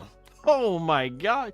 Because the biggest thing here, and I want to make this clear, I like Brock Lesnar and Roman Reigns. I'm fans of their work. I love what they have done for WWE. So by all means, I am a fan of Brock and Roman Reigns. Roman Reigns has had some great bangers. Brock Lesnar, I think they are two of the all-time best in WWE. But unfortunately, I'm going to say this trilogy is not one of the reasons why that it adds to my level of love for what they do in the business here, but it's a part of the trilogy. So when it comes to Roman Reigns and Brock Lesnar WrestleMania 34, here's my issue with this match, and it's not even so much them. It's the booking of it, really. Brock Lesnar and Roman Reigns, when it came to WrestleMania 34, well, first of all, we were there in person, WrestleMania 33, when Brock Lesnar got the Universal Championship, and if you go back to 2017, there was a lot of guys that got hot. Braun Strowman with the audience, Samoa Joe, like it was clear that, oh man, while WWE's pushing Roman Reigns, there's some people right here that could benefit. And you're figuring, okay, Brock Lesnar's a part-time, no harm in taking the title off of him. Let these full-timers get a run with the title, and you can have Brock take it back when you come. But no, they kept the title on him, and he was barely showing up to defend the title and stuff. And I was looking at a lot of the build-up where they were trying to put it like Roman Reigns is not Vince McMahon's favorite. Instead, Brock Lesnar is Vince McMahon's favorite, and Roman Reigns is going to represent all of the WWE universe to fighting up against Vince's boy, because he's a part-time champion, and all this stuff. And man, they were trying. Vince with the booking was trying super hard, but the fans just were not buying it. And at this point, the Roman Reigns experiment was like 3 years in deep in terms of them trying to push him as the baby face, and it's like if he felt like he was coming off as John Cena 2.0. And hey, I like Roman Reigns. I thought Roman Reigns was a great talent, but I wanted to see just let Roman Reigns be himself. But they were not doing that, and that's another thing going back to this feud. And so there was a lot of guys that were, I have to say, sacrificed on their way to this match. And I was at the point when this match happened, okay, Just go ahead and get it over with. Have Roman Reigns beat Brock Lesnar to justify why you had to undercut Samoa Joe and Braun Strowman when these guys could have had a run with the title during that year or something. And so we get to this match, and it is absolutely brutal. Like, in terms of brutality, I mean, Roman Reigns bleeds. The crimson mask, the crimson chest, I mean, he is a bloody mess in this match. Brock Lesnar gives him everything, multiple F5s through the announce table, and the fans are not cheering for any of it. There's something often said that people love the Attitude Era because, man, we had all the cursing and the blood and the violence, but I agree with, shout out to my boy Aaron Riff of NoDQ.com. He always said the same thing. He said, yeah, that stuff gave them more freedom in the Attitude Era, but, you know, as he always likes to mention, make no mistake about it, it's the characters, it's the storylines and what was behind it. It's not the fact that Rock and Austin cursed, it was the way they said it. It was not the fact that there was brutal and violence, it's the reason behind the violence. Did the story make sense of it? I always go back to the TLC matches. It's not that they got to curse and everything bled and everything else. It's just more so how things were executed, and you know, and you know, I mean, you know, and it's just like, oh, they cursed and stuff. Maybe they'll like. It's about how things were executed. The Attitude Era was great. Not because people cursed and did stuff like that. I mean, I'm pretty sure there are people out there that liked it like that, but it's not, you know, the Attitude Era was great because people went out there and they had more freedom to be themselves, and they were able to go ahead and they were able to execute these things. Yeah, so exactly. That's a good point, and that's the thing about it. And it's like I always say with like the TLC matches, it's like, oh, the TLC, they had these great high spots, but it all still made sense. Edge and Christian were the chair guys, the Dudleys were the table guys, the Ladders were the Hardy guys, and they used it to beat each other up. And they said, screw it, we're just gonna make a TLC match, and now all three you could. It made sense. With this, you had all the bloody brutality you could want in this match, and the fans did not care. And this match is I think the epitome of putting that expression. It's not the blood, it's not the violence, it's the cursing, it's the reason behind it. And if the story behind it, it adds to it. If you're just doing it there and fans aren't buying what you're selling, it's not going to work. And I think that's what really harmed a lot of this match. But I always look at this match too, because I'm like, for all the brutality, I thought if you're going to make Roman Reigns look like this superhero, yeah, having him get hit with 6 F5s and overcome the odds is brutal and bloody and slay the beast. It's a fantastic way to put Roman Reigns over. Even though, like I said, I really wasn't a fan of the way Roman Reigns' character was presented, I'm like, that's the biggest way you can do it. And when he hits that 6 F5, Roman ends up losing. And I was like, I remember watching it. We were at the I think we were at one of the sports restaurants when we were watching this. I know you were there in person, man. Triples and one, but we were with 2 of our other friends, and I was like flabbergasted. I was like, what? You got to be kidding me! Not because, like I said, I'm so happy Roman won. I'm like, just get it over with. I'm like, do you want to go with this guy or not? How do you sit through a whole year sacrificing all these guys that could have been on top just to have Brock go over Roman? I'm like, 2 years. 2 years. And then here's my thing: whether you like Roman or not, if you're trying to position this guy as the top guy, what's the sense in having him go out there, get brutally beaten to a bloody pulp? Sure, he showed he had heart, but then you just do that. And the matches that followed afterwards weren't much either for it. So it's like, man, I think, and I've often heard many people say they remember this match as being a waste of time. And you get that even moment where Brock Lesnar gets back to behind the scenes and he throws the Universal title at Vince McMahon, because apparently it's always been speculated or maybe even rumored, I don't know if it's been confirmed, he didn't like the reaction. He didn't like that he did everything out there to come off as a beast, and Roman did everything to come off as defiant, and the crowds chanted over it. This match, I think easily, it just leaves a sour taste in the mouth, and I had to go back and watch this match.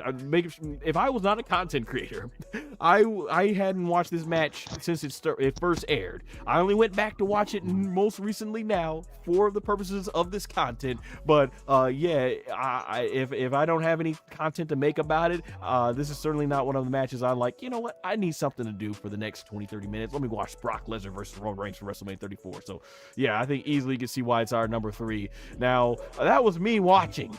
You were actually in the stadium with the audience. Tell us about the atmosphere, because it sounded like y'all gave no F's about anything happening in this match. Man, Triple 01, what was it like being there in person?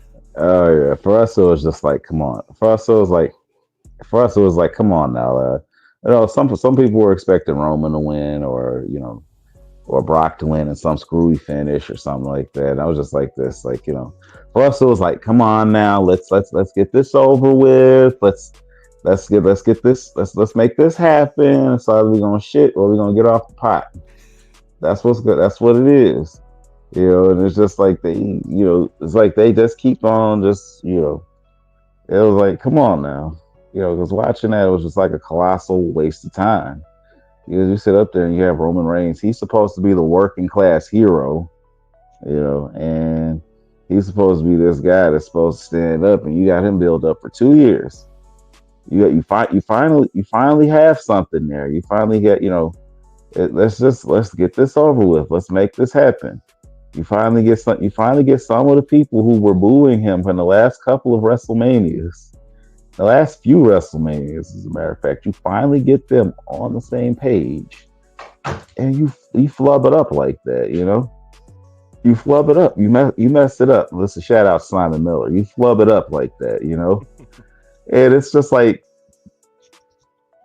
you have people who pay good money to be there, and come on now, it's just like y'all wasting people's time, and it's like y'all trying to hit. It's like when you have an artist and they're playing their songs, and they got Roman Reigns out there cursing and bleeding and Brock Lesnar doing all of the violent stuff. Yeah, but it's incoherent psychobabble. That's what it is. It's incoherent psychobabble that's ultimately a waste of time. You know what I mean? Like I said earlier, it's not about the fact that they did curse or they did use blood and they did use, violence and stuff like that. It's how you use it. You know what I mean? It's how you use it. It's just like if I said I need to go down the street. I'm gonna ride my car, and I get on the roof of the car, and I wonder how come it's not starting up. I put the keys in there. Well, why come they're not starting up? Come to find out, I locked the keys in the car. Why? Like, what is the point of this? Come on now. It's not going to work. It's definitely not going to work. I mean, what I mean? It's like the whole show had just gone by. We're just trying to bring this thing to its logical conclusion. We already had disappointments from earlier in the night. It is just like, yeah, come on now. Let's just put us out of our misery already. I mean, but WrestleMania week was fun. It was exciting, of course, but come on now. This is a match that we could have done without. I mean, hell, like the Royal Rumble winner wasn't even in this match. So it was just like they could have put somebody else in there. They could have put Braun Strowman in there. They could have put Samoa Joe in there. They could have had AJ Styles, versus Shinsuke Nakamura main event this show. Or if they really wanted to do something interesting and compelling, how about we have Shinsuke Nakamura versus Brock Lesnar? Call back to the New Japan match. Yep. I'm a person who's allergic to pork, and I will put a ham sandwich over this match.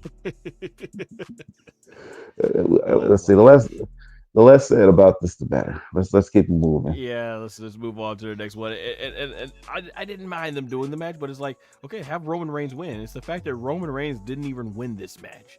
Then it's like, what was the purpose? Like I didn't see it. Like, even if you're a fan of Roman Reigns, wouldn't you have wanted to see him win this match? If you weren't a fan of Roman Reigns, but you just wanted to finally move on from this, like it was Roman Reigns winning was the best outcome here, and Vince didn't go with it.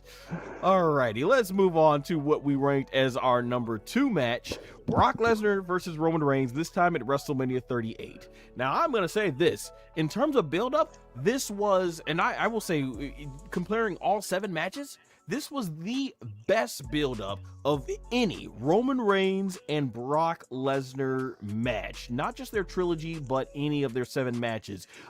It was a lot of fun. And I think what really helped, because here's the thing, the reason why this match was fun, and it was nowhere near as brutal as WrestleMania 38 as the 34 match, but everything had fallen into place. Brock Lesnar was a new, fresh character as the babyface. Roman Reigns was embraced now as the heel, and the stuff he was doing as the tribal chief and Paul Heyman, it created such a unique, interesting dynamic, and it just showed that, see, these guys were just simply miscast in the previous WrestleMania match. If you would have done, look how much more over this whole thing was when they went back to it 4 years later, WrestleMania 38. I mean, the build-up, Brock Lesnar and Sami Zayn were doing some sort of buddy cop comedy thing for this, and it was hilarious and sort of like a prelude to what we were going to get later in the year when Sami entered the Bloodline story. Brock Lesnar as this fun-loving cowboy that could still be ferocious in the ring was fantastic. A new direction just to see Brock doing something more fresher. He had this segment with Paul Heyman where Paul Heyman ran, and the amount of distance that Brock Lesnar covers from the ring through the walkway, backstage, through gorilla position to the parking lot was crazy speed. To see that Brock in his 40s is still that much of a huge athlete. And then Roman, he cuts one of the best promos he did during this whole tribal chief run as the champion, where he goes like, "You must be stupid or something." He said, "This is my ring. These are my cameras. These are my people." Yeah, see that over there? Like, what's Yeah, up? see that over there? Yeah, me. I'm the tribal chief. I'm the Yeah, one in charge around here. exactly. See, That that's was my a announce great table, all of it. Yes, that was a great promo. Just so many things work, and it's no wonder why that when you get to this match, the fans are the total opposite. They are up. They're ready to see Brock Lesnar and Roman go forward, even though it's they had to take the title off of Big E, but they had to do the WWE. The world title was built up to the stupendous, but it was really well built up. It was like, for me, Randy Orton versus Triple H in terms of build up. Like, I was like, I'm not sure I want to see this match again, but they did such a great job to build up. Like, I'm hyped for it, and I was hyped to see this because I'm thinking, okay, now we're gonna finally get Roman Reigns defeating Brock Lesnar, and he brought up the WrestleMania 34 bloody beatdown. I'm like, yes. I'm like, give Roman Reigns, and I think that's another reason why that match in 34 didn't really age well with me a lot, just because Roman never did get that aged like milk. beatdown. Huh? Yeah, it aged like milk and bananas. Yeah, pretty much, because he never gave him that brutal bloody beatdown. But yeah, fans were hyped for this match. It was the opposite. Fans were ready to go for that. So I remember watching this one, and I will say, looking back on it, having watched this match recently now, it is a lot more evenly found back and forth match. It's, as you would call it, man, 0001, the SmackDown versus Raw, or nowadays the 2K matches, where you build up a bunch of 5 finishing moves, and it's just spamming signature move, finishing move, signature move, finishing move, back and forth until whoever exhausts all of them. That's pretty much it's and that's what most of these Brock Lesnar Roman Reigns matches were: spear, Superman punch, German suplex, F5, just exchanging that back and forth. And the thing about this match is, before it can really get going, Roman Reigns hits a spear, 1 2 3, it's over. And I'm like, oh, I mean, we were just getting going here. They were kicking out of finishers and signatures. This match didn't last that long at all, and we're like, that's it. And like, after all the times when in their earlier matches, when they were kicking out of every F5 and spear, it just like that, it's over. I'm like, you know what? Roman Reigns got the big win over Brock Lesnar at WrestleMania. I'm like, it's done. The feud is done. I'm like, it is what it is. Like I say, technically looking back, I should have probably maybe put this at number 1. It is a better back and forth match, but I think the real reason why I don't is because when it comes to Roman Reigns and Brock Lesnar's entire feud, I would recommend their 7th and final match at SummerSlam. You got what you got in this match here at WrestleMania 38, and then with the drama and the storytelling and just something new and fresh. So it's like, it's hard to recommend this match when the match they had after this was far more better. And I kind of always say, if you go watch the Brock Lesnar Roman Reigns trilogy, the whole 7 series match, I'd be like, start with the first match and then end with the 7th match, and all the stuff in between is yeah. So yeah, I mean, this match just ended before really got going. But I'll say this much: I did get more enjoyment out of it than that 34 match for sure. Now, man, 0001, you were there in person. What did you think about this being there? It sounded like the audience was way more into this, obviously, than the Yes, 34 they were. match. Oh, yes, they were. They were firmly behind who they were behind. You had some who were firmly behind Brock Lesnar and some who were firmly behind Roman Reigns. This right here was a match that was very exciting to watch, very exciting to see, and it was a match that if had it gone on a little bit longer, it could have been number one, but Mhm. just didn't quite clinch that number one spot, because it was it was a match that definitely had a lot of good build up.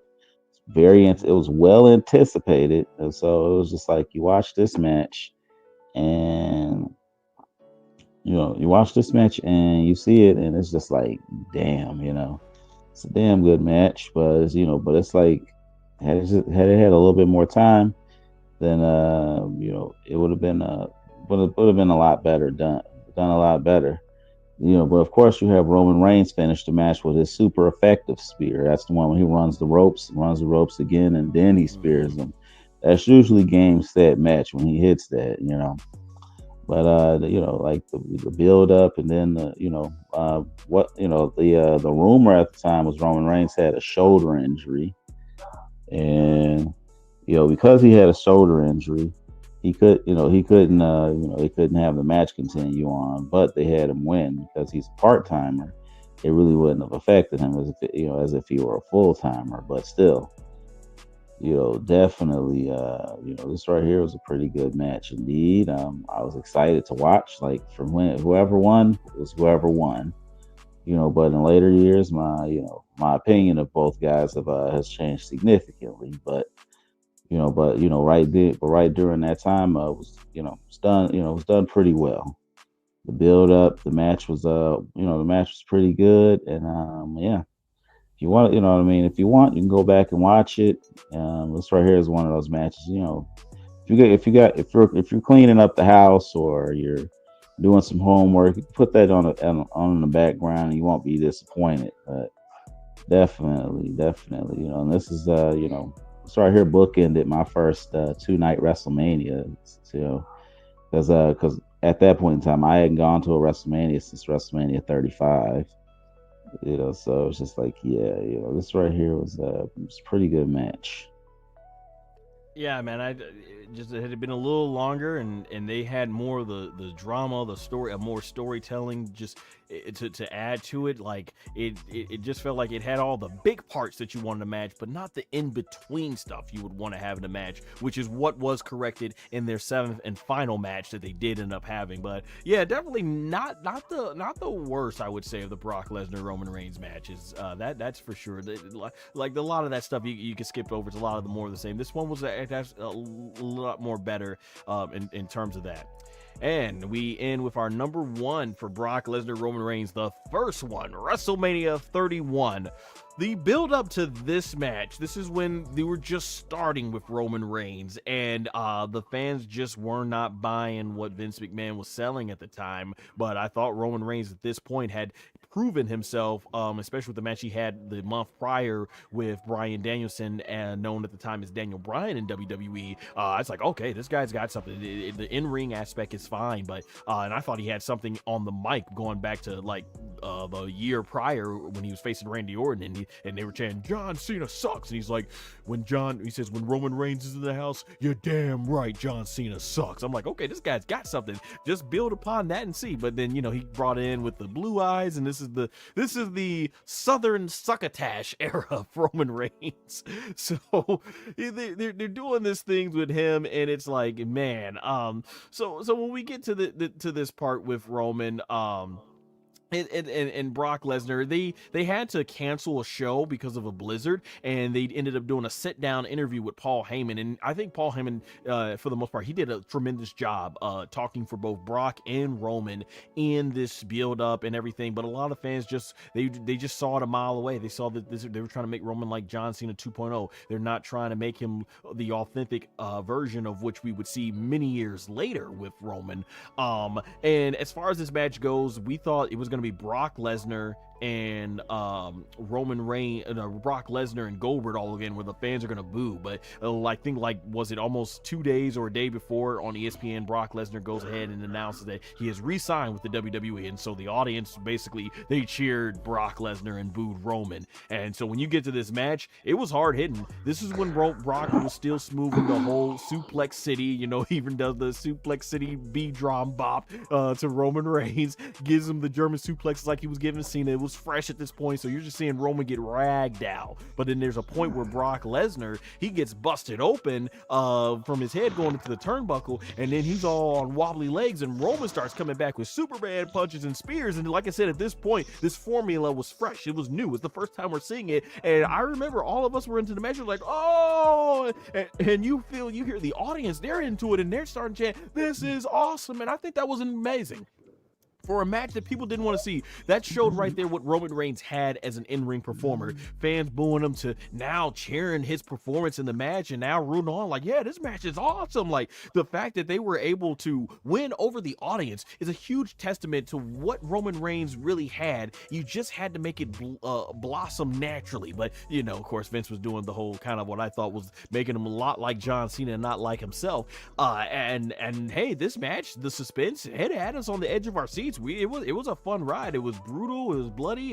It was telling a great comeback story. And both guys end up getting down. We're like, what's gonna happen from here? And then Seth Rollins' theme said,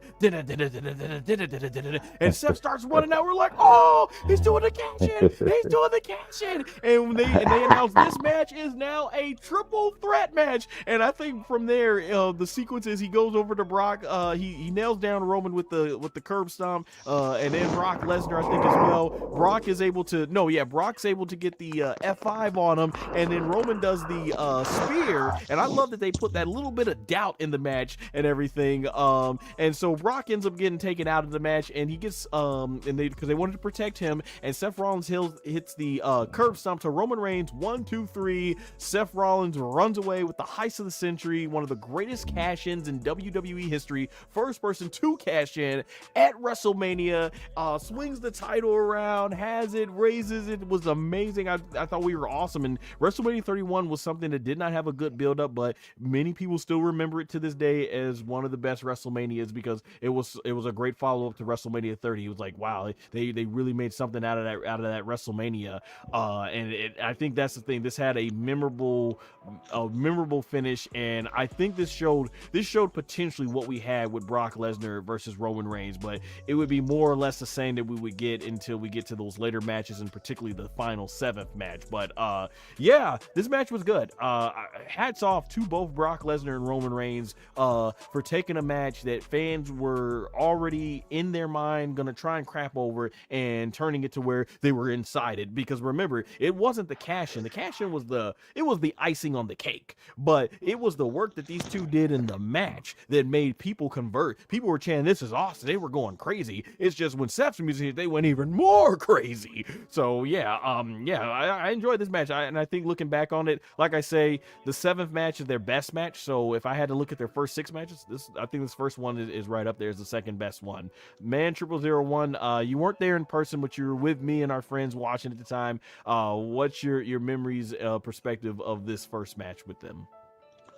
All right, for me, I have to admit, I was just like, you know what, I'm just gonna go to sleep during this one because it was just like, yeah, I don't like what I'm seeing here. The build up just not looking all that good. They're gonna try to make us. They're gonna try to force Roman on us as a John Cena 2.0 kind of character. I could go ahead and I could watch paint dry and watch grass grow and have a much more productive time. That was my frame of thought going in this because the WWE did not build this up very well, they did not build this up very well. This they did not take this and they did not do a good job of building this up, and that's a that's a shame too because I went back and I rewatched this match a few times and I rewatched it and I'm just like you know what I mean. I rewatched this match and I watched it with a lot of a lot of happiness in my heart when I watched it because it's like you have Brock Lesnar and you have Roman Reigns and you have two guys go in there and they put on the best match that they can. You have Roman Reigns on the come up, and you have Brock Lesnar on here trying to facilitate the future while making tens of millions of dollars in the process. So it's just like yeah. So when you have Roman Reigns, you have Brock Lesnar in there. You have Roman Reigns and you have Brock Lesnar in there. You definitely it could be hit or miss, but in this match right here, their first encounter was very much a hit. Very good storytelling, very good in ring psychology. You have Paul Heyman out there who would go on to be a very important figure, in the future when it comes down to all involved. It's all of the men involved in this match, and you know what I mean. And you definitely got to look at go seek this match out and go watch it because it's amazing. Because this right here is the beginning of a new era in the WWE. Like the last WrestleMania 30 was was the capstone to a lot of what was going on during that time, that 2011 to 2014 period. And then now we have the Shield. They're coming up and they're coming up through the ranks, and during that time you have Roman Reigns and Dean Ambrose looking at, Dean Ambrose was going to be known as John Moxley. They were guys that all of the fans had in their mind that these guys right here, one of these two guys is going to main event WrestleMania. They're going to be the WWE champion first. One of them is going to win the title first. And then you have Seth Rollins that was just looked at as an afterthought. He was looked at as a background character. Not much thought put into him. He wins the Money in the Bank in 2014, and so he's already got his spots settled in. And going into this match, you had a tug of war over the championship belt. Then you had Shit. then you had a blizzard, like SonGoshuaku said earlier. You had a blizzard, interview segment. You know what I'm saying? And it's kind of surreal when you see, it's kind of surreal looking back, seeing Paul Heyman on the other side of the table opposing Roman Reigns as opposed to being his wise man as we'd come to know him these days. It's kind of jarring. You're like, wow, this. And then you have Seth Rollins just brewing in the background because this is a one-on-one match that we're going to become a triple threat match. A lot of people don't know, but but as we look at the one-on-one aspect of this match, like there are rumors speculating that Brock Lesnar is going to leave the WWE and go to the UFC and fight for a bunch of money and everything else. So it was just like in everyone's mind, it was like, okay, so in 2005, they put the championship on John Cena and they pretty much ran with him for the better part of a decade at that point, He was their guy for a better part of a decade. And now they're doing it again. It's 2015 and they're going to put the title on Roman Reigns and he's probably going to be the guy for the better part of the next decade. So so for us it was just like, we can't deal with another vanilla baby face, because this is during Roman Reigns how do you say it? You sniveling piece of succotash, sellout son era. You know what I mean? I'm pretty sure I Oh, flubbed nice. that up. Like terrible lines. This is a time when you have Roman Reigns just out there and they're trying to force him, and it's like, yeah, dog, y'all. Let's see. And during this time, this is the time where people want Daniel Bryan. They want Bryan Danielson. They want him to be the guy. And like the crazy thing is, y'all could have waited a year. You could have waited a year, and you could have had Roman Reigns be the guy. Had y'all waited a year and had Seth Rollins win the title, hold it till the next year, and you could have had Roman Reigns beat him, and and have him become the champion. But the WrestleMania 31 is an anomaly. It's one of the worst built WrestleManias. Yeah, it's one of the worst built WrestleManias, but one of the best WrestleManias in execution. It's like driving in the wintertime. You see, it's like driving on black ice in the wintertime, and you're trying to park. It's going all over the place, and then it parks right perfectly. You manage to avoid having a car accident, and it just goes right. It just goes right into the parking space perfectly, despite all of that swerving, all of that, no rigmarole and everything else. It just landed perfectly. So it's just like, yeah, this is a pretty good match. And then having Seth Rollins come out and cash in the Money in the Bank it was a really intelligent move, and I right there was a move that saved that WrestleMania because let's face it, Roman Reigns was not ready. He was not ready to be the champion at that point in time. And having people boo at him for so long and everything else. You know what I mean? Like as me and SonGoshuaku discussed in in one of our private conversations, it was the fight the fans era. Pretty much. It was the fight the fans era. If the fans wanted to see something, Vince McMahon would go ahead and do the opposite. It was almost deliberate, you know.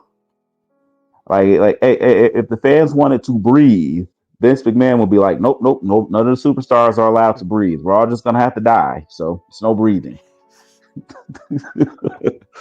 Yep. So yeah, that's what it was. But this right here, it's just like, but it landed, and it was a good show. It's a really good show. It's one of the best. It's one of the best WrestleMania. It's definitely a good follow up to WrestleMania 30.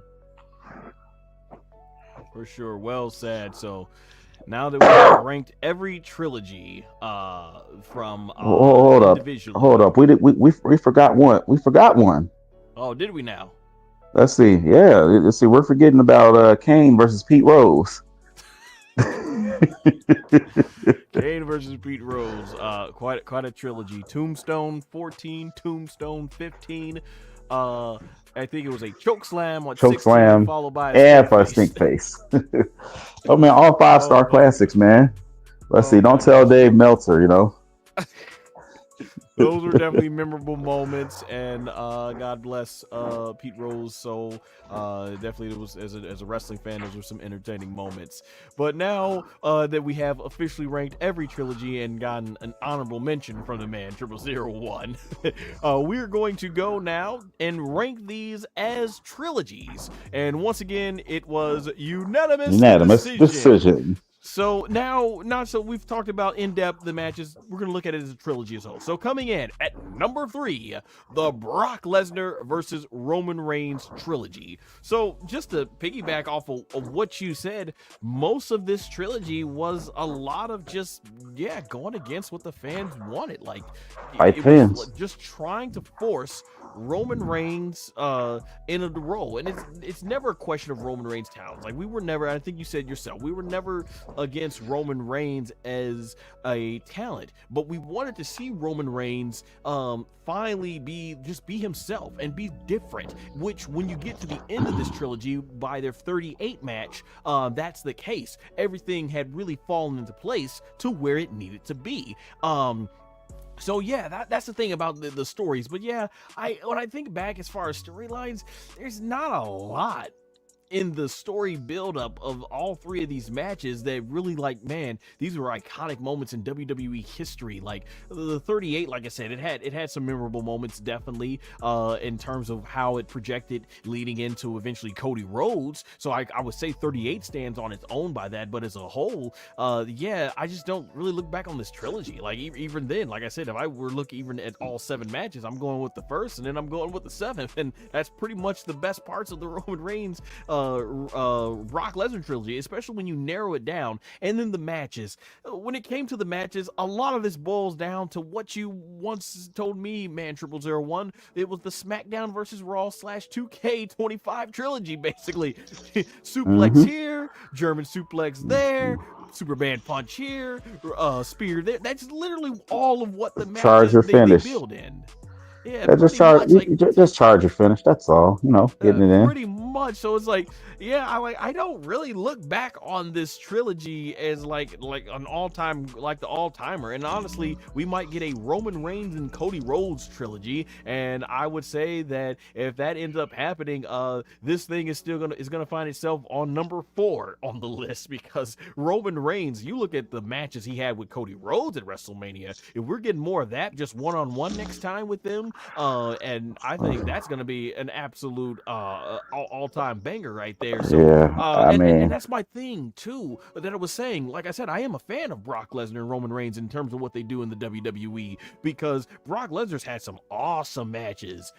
Roman Reigns that had some awesome matches, but there was these particular matches that when you put them together, it's like all they can do is signature moves. All they can do is finishing moves. It's, break out the whole DD and the DD from Dexter's Laboratory. That's all you can do. That's all you can do. It's like there that's was all so you much can more. say. That's all you Yeah, can in this case, say. though, all you can do, though, right? But for those of you who grew up '90s kids like us, but yeah, I Mm-hmm. mean, when you look at this, like Roman Reigns, he's had other matches where there was a lot more variety. Sure, when it comes to pro wrestling and WWE, particularly the baby faces and heel, everybody has like their signature 4 or 5 moves, but it's what builds up into those moments. Like as we get into our next trilogies, you're not gonna hear us saying, "Oh, it was just all stunner and rock bottom here. It was all just pedigree and tombstone and chokeslam here." No, there was a lot more to those matches in between all that stuff.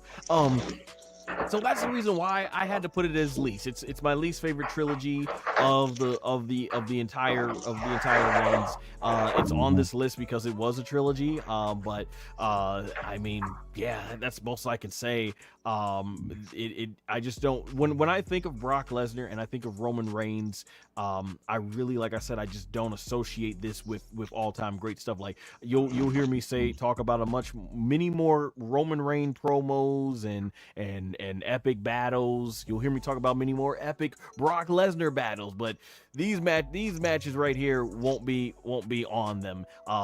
Even if I had to narrow it down to one Brock Lesnar Roman Reigns match, it's going to that SummerSlam match they had, the 7-1. So that's where I'm gonna end it off here. Man 0001 as a trilogy, you agreed that this was the least ranked one. We put this at our least favorite. How do you look back on the legacy of Brock Lesnar and Roman Reigns as a WrestleMania trilogy? A lot of this feels very forced. It felt like it was being put up on us, and it felt like it was being put up on us, and it felt like it was burdensome. Because let's be honest here. I mean, yeah, we got 2 good matches out of this. You know what I mean? But those matches aren't like really like all timers. Those matches are more so remembered for the moments they produced rather than the matches that they created. And one of them was like just definitely was just ham fisted. It was just put up on us, and it feels like this was just going against the grain of what we wanted to see. Like we wanted to see, Bryan Danielson, become WWE World Heavyweight Champion once more. You know what I mean? And go on to WrestleMania. Go on to WrestleMania and win that, and we didn't get that. And we wanted to see him get a little bit more time in the sun as the champion. I mean, we eventually did, but it wasn't the same as if they did it right there. It's like they struck when the iron was cold. A couple years later, making him a champion, and Mhm. we really we really we need that, and that that rivalry just felt like it was just like occupying so much space at the top. I mean, I guess they just felt like they needed to justify how much money they was paying those guys with Mhm. putting them in those positions. But this right here shows that you just can't just pay someone up a whole bunch of money and then just think, oh, this right here is just going to sell. Oh no, you have to go ahead and you have to make it worth our while, and they Mhm. didn't. So these felt like they were forced. It felt like you were, it felt like you were forced. It's just like if you're watching a YouTube video, right? And it's a really funny YouTube video, and but you got to watch three 10-minute ads in order to get there. Eventually you're just gonna be like, you know what, F it, I'm gone. I'm just gonna leave. F it, I'm just gonna leave. I'm not gonna watch this. Coming in a little low, man. 0001. Yeah. It felt like F it. I'm just not gonna watch this. I'm just not gonna. I'm not gonna like sit there and watch, swim through this shit just so I can go and get what I want to get. Fuck this. I'm out of here. You know what I mean? It's like, yeah, it felt forced and it felt put up on us. Yeah. Excellent. Yeah, I think that's the reason why it doesn't have the fondest memory of the next two we're going to talk about. But like I said, at the end of the day, Roman Reigns, Brock Lesnar, I think they've submitted themselves as two of the all-time greats in WWE, regardless of this trilogy. That being said, we move on to our number 2 rank for the WrestleMania all-time trilogies, The Undertaker versus Triple H. So we agree that this is our second favorite. So, yeah, this was right here. Fantastic stuff from two of the all-time great legends. So I can say Triple H and Undertaker, they had a lot of great moments, a lot of great matches with a lot of other people. But you know what? This trilogy here is just only one piece of why these two are so beloved and have totally earned their Hall of Fame inductions. Taker a few years ago, Triple H most recently this past weekend. So man, absolutely stuff. When I look back on this trilogy though, I will say this: I don't think this trilogy to me was industry changing. That's gonna be in our number 1. This didn't change like the industry. Like, man, the industry is what it is today because of this trilogy. I can't say that honestly, but that doesn't make it bad. What this was here, I think this whole entire trilogy, this is a love letter to long-time loyal professional wrestling fans, a love letter to longtime WWE fans. I mentioned earlier, Triple H and Undertaker, they weren't the guys. They weren't Rock or Stone Cold Steve Austin, the faces of their company, but what they were extremely strong sort of co-stars, extremely strong supporting people. Like Rock and Austin may have been the draw, depending on what type of WWE era you're watching. They were the draw, but people like Undertaker, people like Triple H, they kept you. Like, gosh, the Triple H and Rock feud, the Undertaker Austin feud, like Triple H and Taker, you wanted to see what these guys had going on in their career, even if they weren't sometimes the biggest reasons why you maybe were turning on, in terms of like when Rock and Austin, obviously as you get later on they're tendered, Triple H and Taker were definitely becoming like some of the big draws for why you may want to watch WrestleMania. But like when Rock and Austin were at their hottest, you wanted to see what Triple H and Taker had going on too. And that's kind of what I think. Like even that first match at WrestleMania 17, once again, Rock and Austin, they were the draw. That was the big main event for WrestleMania. But right under that, you wanted to see Triple H and the Undertaker go at it. And then when you get to those later matches, WrestleMania 27, 28, by that point, a lot of us had grew up. These, we were kids when they first fought at WrestleMania. We were young adults when, like in college when they were going into their last matches here. And when you look back on that, it felt like this is a way to really appreciate the fans of those era that have stuck around WWE. We're going to take you two of the people that you grew up watching and had been here the longest. We're going to treat the fans to an awesome emotional storytelling roller coaster. And that's kind of what I got out of that. That's why there's so much emotion out of any other trilogy on this match. I don't think there is one that is more emotional than this. You talk about timing, which I think fits perfectly into our number 1, but this was more emotional, because if we were ranking this based on pure emotion, this wins number 1. This was meant for all the fans that grew up watching. That's what I got out of this match. That's why there is so much to that Triple H and Taker, because we've seen these people grew up. We saw when they were younger, just two big, testosterone driven people to prove who they were, who was the the better in the ring to now this is about so much more. This is about my friend and his retirement. This is about me giving everything that I got left, what I got left. This is about me knowing that my career is down, but I need to prove it. And then, hey, this is about all three of us going to war one last time. And at the end, you know what? We respect what we've done and what we've done for these people. Like, to me, if you grew to really understand the importance of Triple H and Undertaker's rivalry, you had to have grown up watching these guys. That's why it meant so much when you get to end of an era. And that's why I said I love it. I love this trilogy, and to me, like I said, it didn't change the industry, but rather it was just one giant thank you to fans like us that grew up watching these guys, fans who have grown up in this era of wrestling, and I think that's what makes this so special. And I'm thankful for what the Undertaker Triple H gave in their careers for us. So that's what I remember, and that type of emotion and the match quality for what these guys were able to do when they were younger, and still, even with the limitations, when their bodies had a lot of mileage, to still go out there and put on the type of matches that they were putting on and put their bodies through what they were doing. It's just fantastic, man. And that's why it easily surpasses what I think our third ranking did. Man 0001, you grew up watching these guys like I did. Why did you put the Undertaker Triple H? Well, how do you remember the Undertaker Triple H? Because I'm pretty sure we'll get into why we make our number one that one. But yeah, you put it at number 2. Go ahead. Your floor is yours.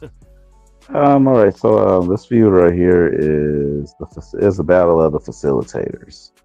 These are the guys that, you know, they're not necessarily going to make it to anyone's all-time great list in terms of, you know, marketability and everything else. These are guys that make money, and they've made some money, and they've also helped so many others make so much money for the business. These are people that help make stars. You know, these are guys that have worked with so many generation of wrestlers. You know, you have these are guys that worked with everyone from the Golden Age era, the New Generation era, the Attitude era, the Ruthless Aggression era. And these are guys that that worked with people in the Reality era and so on and so forth. These are the guys that have facilitated the wrestling that we hear. These are the guys that have paved the way for all the wrestlers that we see. These are behind the scenes now. They're helping out the current talent behind the scenes. Yeah, so these are the people that they've gone on and they've done so much. It's like, both of them have wrestled Hulk Hogan, Ric Flair. They wrestled Seth Rollins, John Moxley, and Roman Reigns. These are guys who've wrestled the likes of CM Punk, and these are the guys who've gone on and they've gone on and they've had matches against so many of our past, present, and future stars of the industry. So this is these are the facilitators, and this is a battle of the gatekeepers. The King of Kings and the King of Kings. The cerebral assassin, the Game Triple H, and the dead man, Big Evil. The dead man, Big Evil, the American badass himself, the Undertaker. These two guys are the gatekeepers and the facilitators. Once these guys put, because in this industry, these guys, once they put you over, once these guys put you over, you're pretty much a made man. Once you get in there and you become a made man, you become a superstar. I mean, you look at all of the people that they faced, especially at WrestleMania.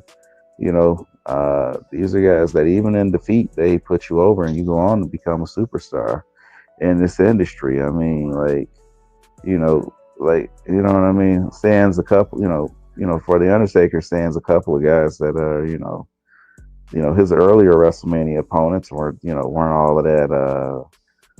that exciting, but you look at WrestleMania 12, let's see, and you look at WrestleMania 12, 13, 14, you gotta miss 15, and then you go to WrestleMania 17. This right here is the Undertaker, putting on an all-time great here, at WrestleMania 17, and then you fast forward so many years later to fast forward 10 years later, and he's putting on an all-time great with Triple H again, and they do it again the next year.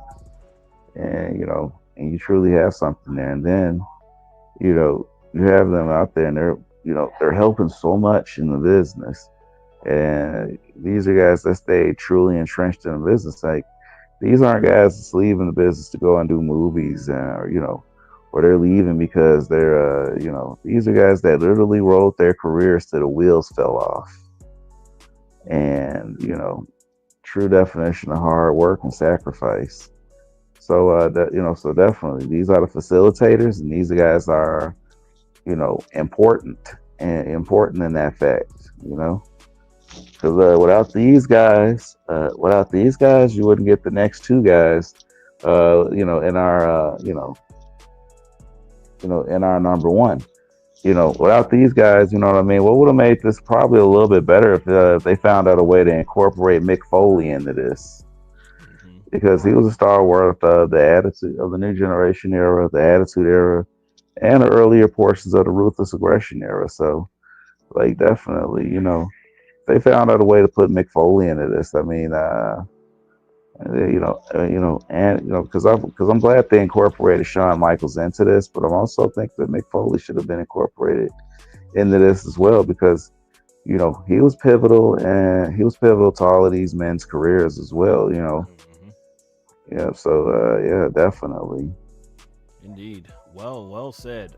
Absolutely well said. So yeah, that's literally what I think about the legacy of this one. And now we move on to our number one, Stone Cold Steve Austin versus The Rock.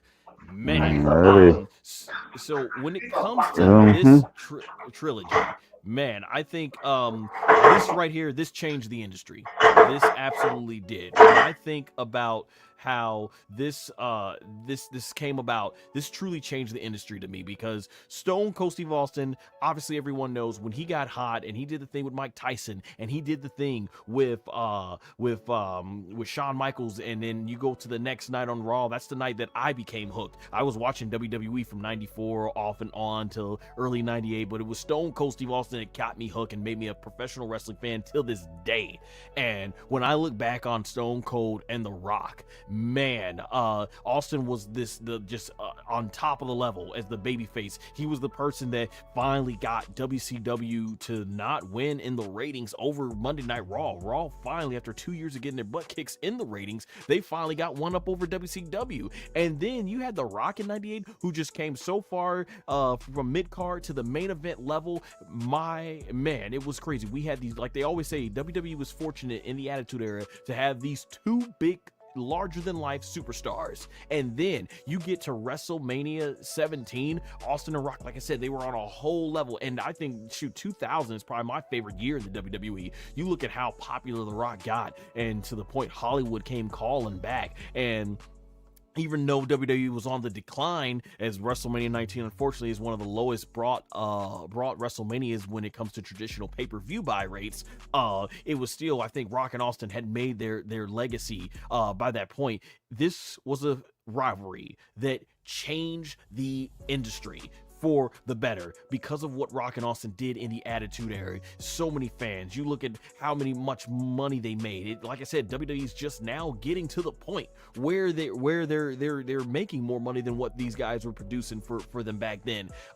Incredible. And then just the promos, Stone Cold and The Rock. So many great promos, so many great moments, so many great back and forth actions. It's no wonder why people still resonate. I'm always seeing on social media someone trying to emulate The Rock, the way he would sell the Stone Cold Stunner, flipping around, doing those 360s. Stone Cold, basically, just so many great moments. And that's the thing, when you look, it's not even the matches, the moments. They created so many great moments, so many memorable storylines. It's no wonder why many people say this is the greatest in WWE themselves, the greatest rivalry in WWE history. Now, I actually believe that Stone Cold versus Vince McMahon is the greatest rivalry in WWE history, and this Rock and Austin feud, particularly the first two matches at WrestleMania, it kind of bounced off. It branched out of there from that one. It's a part of that feud, but man, it's so much when you look at what this did. And I mean, look at the buy rate. WrestleMania 17 was the first WWE pay-per-view under that traditional pay-per-view model to end up getting over 1 million buy rates.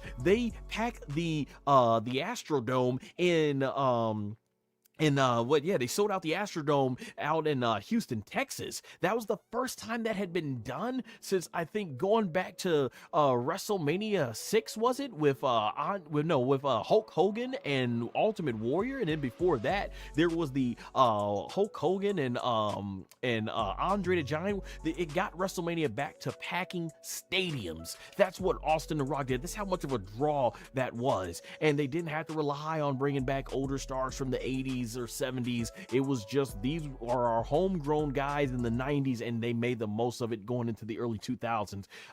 The Stone Cold Rock, like I said, they are two of the biggest superstars. They are the biggest. This is why it's one of the biggest rivalries ever. It changed the industry for the better, and I think these matches, it brought us to why we like larger than life, even more why we like other larger than life characters. I mean, they took it to a whole new level. They brought the edgy type characters. You know, you had the super cool superhero like characters before them, but now these were two edgy characters, and they really affected how I felt about baby faces. You know, that was one of my complaints in the most recent Cody Rhodes and John Cena match, when you got Cody Rhodes like, I can't hit John Cena even though I hit Kevin Owens when the referee wasn't looking. I can't do it, you know, and then John Cena wins in this victory.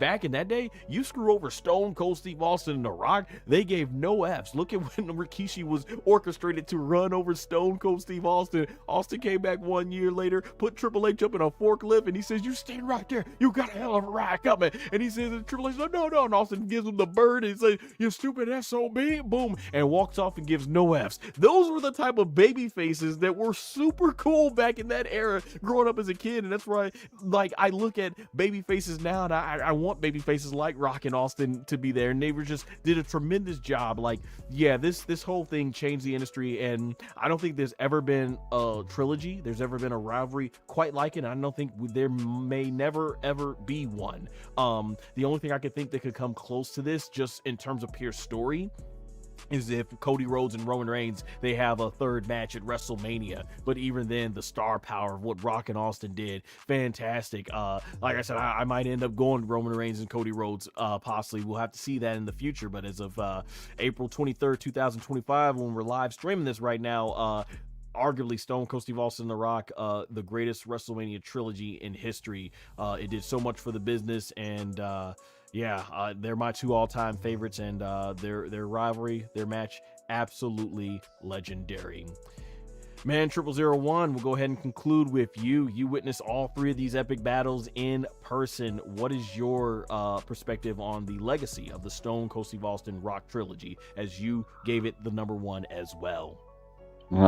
See, I gave it the number one spot because this right here, these two guys right here are revolutionary superstars in professional wrestling history. This is like, the term superstar applies to them, you know, and when you have the term superstar, this applies to them. Like, these are guys that transcend professional wrestling. These are guys that, you know, their catchphrases and the things that they say and do went into people's everyday vernacular during that time. This is what people were using during that time. The Rock says this: "You smell what the Rock is cooking." That's the bottom line. What? Because Stone Cold said so. So I'm gonna open up a can of whoop ass song. You're gonna stomp a mud hole in your ass and walk it dry. Let's see. It doesn't matter what your name is, and so on and so forth. You know, because you have regular people like that weren't even hardcore wrestling fans watching this stuff, consuming it, and you know, and they sat up there and they, you know, ate it all up. And this right here is something that made a lot of, you know, people who otherwise wouldn't be watching wrestling watch wrestling. And you know, you have that now. I mean, you spoke about the role of babyface earlier, and these two guys were not baby faces; these were anti-heroes, and you know, that became baby faces. These are people that relatable. They said what we were thinking, you know. They said the things that we were thinking, you know, because before, you know, because they said things that we were thinking. It was before the baby faces would be like, you know, "I'm here to save you. Back off, jack off. Don't ever mess with them again." And so on and so forth. No, these guys were real and they were relatable. Rock said things No that need was to real. fear, underdog is here. That type, yeah. Yep. So it's just like, you know, you had that, you know, and like the closest thing we got to to a baby face that wasn't like corny or anything. It was like Bret the Hitman Hart, Shawn Michaels from a previous generation, because that really, because that kind of foundation started under them, no pun intended, for the Hart Foundation. But still that kind of foundation started under them. But Bret Hart, he was gone by the time these two guys reached their peak. Bret was gone, Shawn was gone. Now left the field wide open for Austin and Rock, and Triple H, Mankind, and the Undertaker. When Kane to a certain degree to ascend and become big stars during this time, and you know what I'm saying. So they took that and they went to the next level. And these guys were definitely very important during that time, and they helped make so much money. And like the guys who were in the previous spot, their careers were helped by those guys. Triple H and Undertaker, and then you have these guys. They get there. Storytelling was good. The in-ring action was good. You know what I mean? The only people that were upset were people that had a problem with foul language and stuff like that. Foul language and vulgarity. But other than that, you watched it, you enjoyed it, and every time they were on, it didn't miss. There was, and you have these three matches at WrestleMania, all three of them telling three different stories.